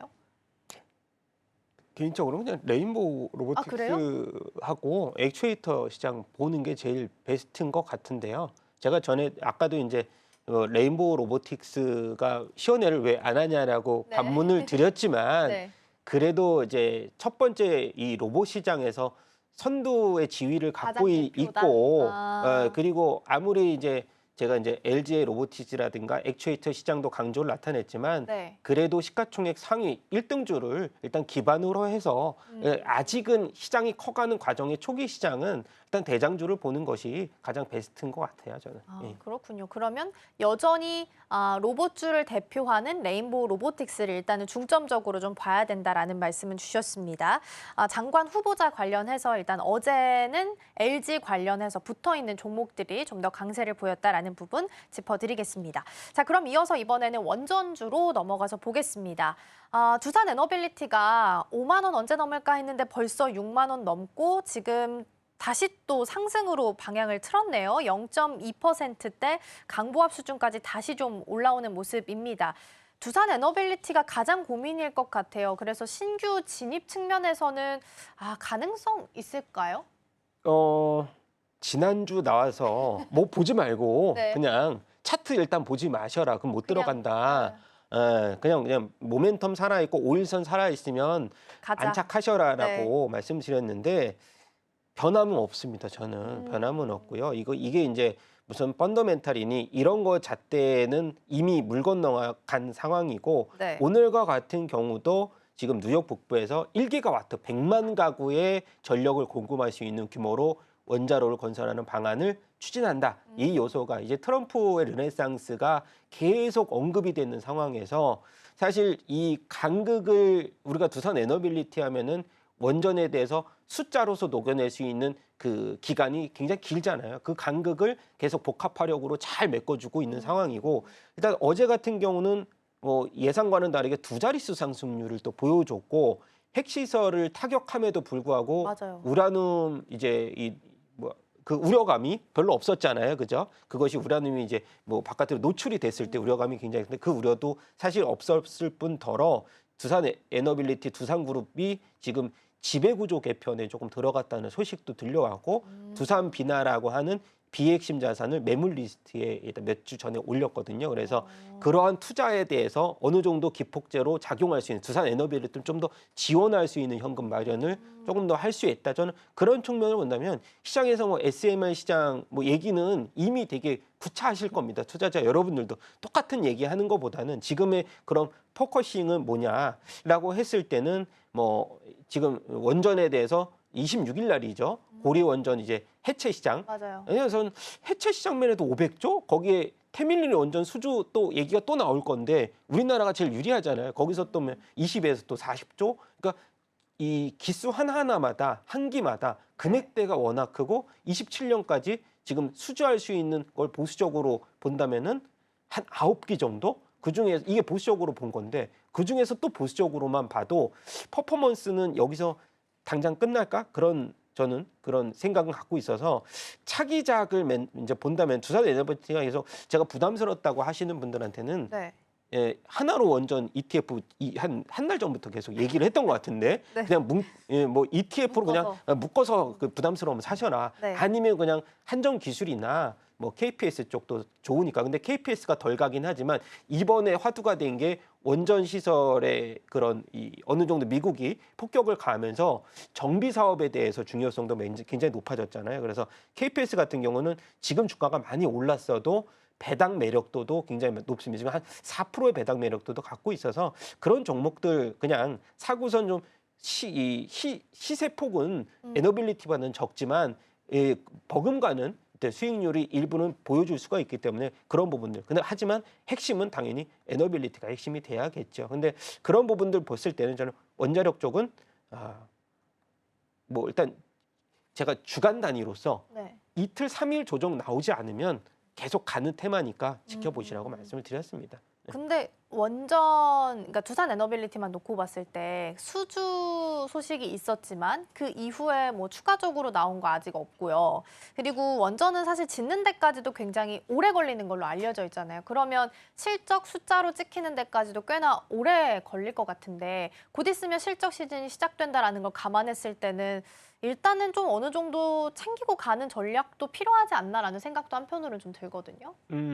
그렇죠. 그 이제 뭐 에너빌리티도 지금 수주 잔고가 두 자릿수가 넘어가는 상황에서 숫자로 이제 우리가 해석을 할 수 있는 시간이 갈수록 좀 더 늘어나겠죠. 얼마 전에도 이제 베트남이라든가 유럽항에서 복합화력 발전에 쓰이는 가스터빈 이 수주를 계속해서 따내고 있고 네네. 근데 주기가 원전보다 짧잖아요. 그렇죠. 가스터빈은. 그래서 일단 저는 당장 2분기 실적에 지금 포커스를 주가가 맞춘다면 네. 이 정도 랠리가 나오지는 않았을 거라고 생각이 아. 되고요. 근데 지금 시장에서는 미국의 이 선 흐름에서 본다면은 뉴스케일 파워라든가 이런 관련주들의 흐름이 꺾이지 않으면 저는 계속 랠리는 가능할 수 있다. 하지만은 이제 부담스러우신 분들도 굉장히 많고 이것을 챙겨야 그러니까요. 가는지 그런 것이 좀 헷갈리시는 분들도 많은데 그래도 우리 앵커님께서 뭐 좋은 말씀 일부는 챙겨라. 뭐 계속 이 주가라는 게 이제 한번 늘 갈 수는 없으니까요. 네, 그렇죠. 흐름을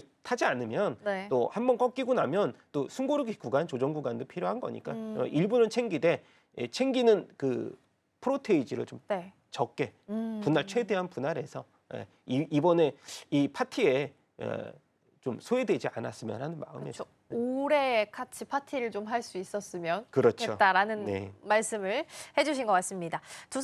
일단은 두산 에너빌리티 관련해서도 비주력 사업 정리 사활 이야기가 좀 나오고 있어서 이 부분도 좀 긍정적으로 판단할 수 있을 것 같고요.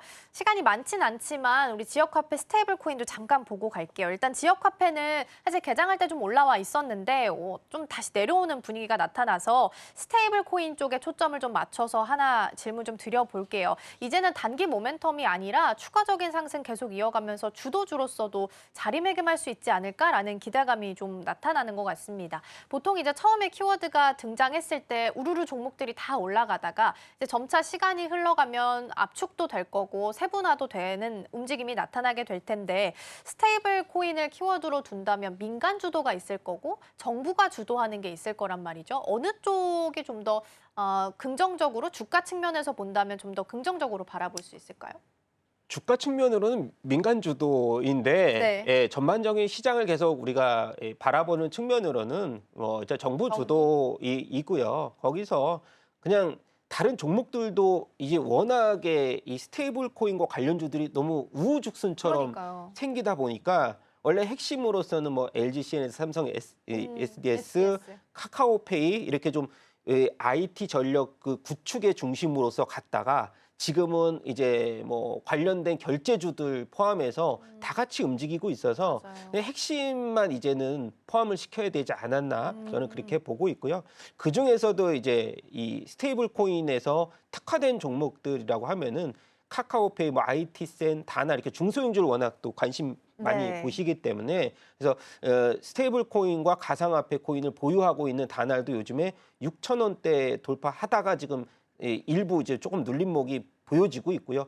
일단 관련주들 흐름 보시면은 급격하게 하락하는 모습이 보이는 종목이 없거든요. 그래서 굉장히 다양해서 이번에도 지역화폐 금액을 200만 원, 저도 지역화폐를 지금 굉장히 자주 쓰는 1인, 카카오페이도 많이 쓰고 네이버페이 많이 쓰고 네. 페이하면은 저거든요, 사실은. 네, 그래서 그런 모습 봤을 때는 한번 써보시면 네. 워낙에 유용하고 편하죠. 수수료도 적고요. 맞아요. 네, 그리고 다날 같은 경우는 지금 마스터카드를 글로벌리 가맹점이 15만 개예요, 지금. 그래서 그런 점을 봤을 때는 종목들 중심으로서 핵심 종목만 봐도 수익률 충분히 얻을 수 있다 그렇게 보고 있습니다. 네. 일단은 이제 종목들도 압축을 좀 해서 갈 필요가 있다라는 말씀 주신 것 같아요. 특화되어 있는 종목, 카카오페이나 다날 같은 종목들 위주로 말씀해 주셨으니까 주가 추이 좀 보셔야 될 것 같고요. 일단 결제 시스템에 있어서 완벽한 변화가 일어나는 중이기 때문에 반대로 이제 카드사나 피지사들은 좀 피해를 받는 경향이 있을 수밖에 없겠죠. 그래서 미국 시장에서도 비자 쪽 흐름 같이 좀 체크해 보시면 좋지 않을까 싶습니다. 페이하면 우리 대표님이라고 하셨는데 대표님과는 여기서 인사 나누겠습니다. 오늘 말씀 고맙습니다.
네, 지금 이 시각 시장 상황 체크해 보겠습니다. 중동 전쟁 긴장감이 계속해서 지나가는 가운데 현재 이 긴장감 속 우리 시장 어떻게 출발한 이후 시장 상황 어떻게 그려나가고 있을지 지수부터 함께 체크해 보겠습니다.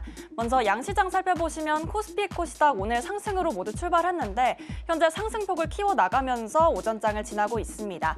코스피 2%대 넘게 상승하면서 3,080선을 현재 지나고 있고요. 또 코스닥은 1.5%대 상승하면서 790선을 넘게 현재 지나고 있습니다. 다음으로 수급도 함께 체크해 보시죠. 네, 먼저 코스피 매매 동향입니다. 그간 메이저 주체들이 이번 주 내내 팔았던 반면 외국인과 기관 오늘의 매수 우위가 함께 확인이 되고 있습니다. 외국인의 경우 2천억 원 넘게 사들이고 있고요. 기관도 1,200억 원 넘게 현재 매수 우위를 보이고 있습니다. 다만 개인이 어제 1조를 넘게 사들였던 반면 오늘은 3천억 원 넘게 매도 우위를 현재 보이고 있는 상황입니다. 다음으로 코스닥 매매 동향도 함께 체크해 보시죠. 네, 코스닥에서도 마찬가지로 오늘 메이저 주체들이 함께 사들이고 있는 모습이 또 한 번 확인이 됩니다. 소폭이긴 하지만 외국인 500억 원 넘게, 기관도 300억 원 넘게 현재 사들이고 있습니다. 개인 홀로 오늘 물량을 혼자 덜어내고 있고요. 700억 원 넘게 727억 원 현재 팔아치우고 있습니다. 다음으로 업종별 등락률도 함께 체크해 보시죠. 네, 오늘 코스피 업종지수 상승하는 업종부터 함께 체크를 해보겠습니다. 전기가스업 오늘 10%대 넘게 상승을 하고 있는 모습을 보이고 있습니다. 또 증권 관련해서도 오늘 5%대 넘는 상승률이 보여지고 있는데요. 이 여당의 코스피 5천 특별위원회가 출범됨에 따라서 또 코리아 프리미엄 시장이 만들어 나가겠다라는 원내대표의 발언에 따라 오늘도 함께 강세를 보이고 있는 업종입니다. 그 외 전기전자, 삼성전자와 SK하이닉스를 필두로 반도체주 오늘 많이 오르고 있는 모습 확인이 되고요. 또 기계 3%대 넘는 강세, 보험과 건설업에서도 각각 3%대가 넘는 상승률을 함께 확인해 보실 수 있습니다. 다음으로 하락하는 업종도 코스피에서 함께 체크해 보시죠. 네, 현재 코스피 하락하고 있는 업종은 많지는 않습니다. 철강 및 금속이 1%대 현재 빠지고 있고요. 또 운수창고가 0.25% 현재 빠지고 있습니다. 오늘 중동 전쟁이 휴전한다라는 소식 오전에 이어지면서 해운주를 필두로 오늘 운수창고에서 0.35%대 현재 빠지고 있는 분위기가 보이고 있습니다. 다음으로 코스닥 시장으로 건너가서 상승하고 있는 업종도 함께 체크해 보시죠. 네, 오늘 상승하고 있는 업종 코스닥에서는요. 금융주와 전기전자의 강세가 또 두드러집니다. 각각 3%대, 2%대 넘는 상승률이 확인이 되는데요. 코스닥에서는 특히 이노팩트를 중심으로 또 한 번의 상승세가 기다려지고요. 또 비금속 그리고 섬유 의류와 기타 서비스, 기계 장비까지도 각각 2%대를 등락을 마감하는 그런 상승세를 현재 보이고 있습니다. 다음으로 코스닥에서도 하락 업종 함께 체크해 보겠습니다. 네, 오늘 코스닥에서도 하락하는 업종 지수의 상승에 이겨서 또 많지는 않습니다. 운송이 현재 1.5%대 빠지고 있고요. 유통도 1.4%대 빠지고 있는데요. 유통의 경우에는 그간 많이 올라졌던 흥구석유가 함께 빠지면서 또 한 번의 약세를 보이고 있습니다. 또 운송의 경우에는 코스피에 이어서 코스닥에서도 현재 하락하고 있는 출애 매물이 확인되고 있습니다. 다음으로 이제 거래대금 함께 확인해 보시죠. 네, 거래대금 코스피 함께 살펴보겠습니다. 오늘 삼성전자, SK하이닉스를 필두로 또 함께 많이 올라주는 분위기입니다. 특히나 이 삼성전자가 상승하는 비율이 지금 3%대가 넘는 강세를 보이고 있는데요. 6만 정자 현재 달성하기 직전이고요. 또 그와 함께 간밤에 재료가 특별히 없이 상승했던 엔비디아의 영향을 받아서 현재 저희 반도체 업종들 상승하고 있는 분위기가 표현이 되고 있습니다. 또 SK하이닉스의 경우에도 최근 새 정부 모멘텀에 이어서 또 그간 많이 올라주지 못했다. 원전에 비해서는 반도체의 상승률이 크지 않다라는 기대감 때문인지 오늘도 함께 7%대 넘는 급등세 이어가면서 27만 8천 원 선 현재 지나가고 있습니다. 오늘 네이버 관련해서는 1%대 현재 하락을 보이고 있습니다. 그간 네이버가 많이 올라줬는데 특히 시가총액 5위를 등극하면서부터 AI 100조 투자 기대감이 현재 보여지고 있는 상황인데요. 그럼에도 불구하고 오늘은 숨고르기 장세가 나오면서 29만 원 선을 현재 내려온 상태로 28만 5,500원 선 현재 지나가고 있습니다. 또 한국전력도 마찬가지로 최근 반도체와 넘어 또 전력 인프라 관련해서도 시장의 기대감을 한껏 받아가고 있는 모습입니다. 현재 13% 넘는 급등세가 보여지면서 3만 1,000원 선을 지나가고 있습니다. 다음으로 코스닥에서 함께 살펴보시죠. 네, 코스닥 거래대금 상위 종목 살펴보시면 오늘 로봇주들의 현재 강세가 이어지고 있습니다. 로보티즈의 경우 5%대 넘는 하락세가 보여지고 있는데요. 이 AI주를 중심으로 현재 계속해서 올라오고 있는 상태인데 LG에너지솔루션, LG전자와 함께 협약을 맺었던 소식에도 불구하고 오늘은 조정이 함께 표현되고 있는 모습입니다. 또 그 외에도 클로봇 13% 넘는 급등세 이어지면서 22,000선을 지나고 있고요. 하이제날 NM 역시도 22%대 상승불 켜주면서 44,000원 선을 지나고 있습니다. 그 외에도 더즌과 미투호는 각각 10%대가 넘는 급등세 함께 이어가고 있습니다. 이어서 시가총액 상위 종목도 함께 체크해 보시죠. 먼저 코스피입니다. 전반적으로 우리 시장 빨간불이 연출이 되고 있습니다. 오늘 그간 많이 올라줬던 네이버가 오늘 조정을 받으면서 1%대 하락세 이어가고요. 방산주 대표적이었던 한화 에어로스페이스 역시도 그간의 조정을 이겨내지 못하고 또 1.9%, 2% 가까이 또 하락을 하면서 현재 조정을 받고 있습니다. 나머지 반도체 뚝더블 포함해서 또 2차 전지주 그리고 원전주까지 두산 에너빌리티 좋은 흐름 함께 보이고 있고요. 그 외에도 현대차와 기아, 완성차 업종들도 현재 상승불을 켜주고 있습니다. 현대차 2% 조금 안 되는 수준으로 25,500원 선 지나고 있고요. 또 기아의 경우에는 1%대가 넘는 상승불을 켜주면서 97,600원 선을 지나고 있습니다. 다음으로 코스닥에서도 시가총액 종목들 함께 살펴보시죠. 네, 현재 코스닥에서 에코프로 그룹주들이 나란히 상승불을 켜내고 있습니다. 6.5%대 강세를 보이면서 또 에코프로 BM은 10만 5천 선, 그리고 에코프로는 4만 5,700원 선을 지나고 있고요.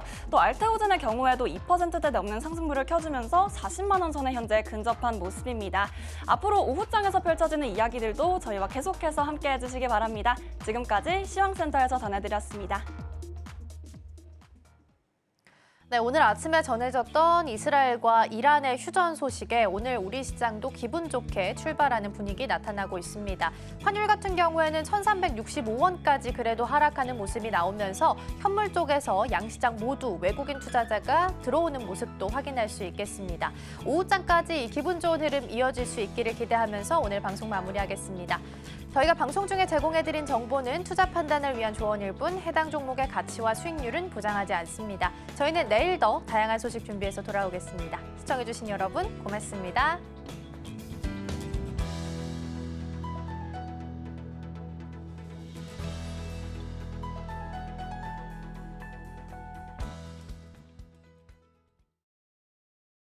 you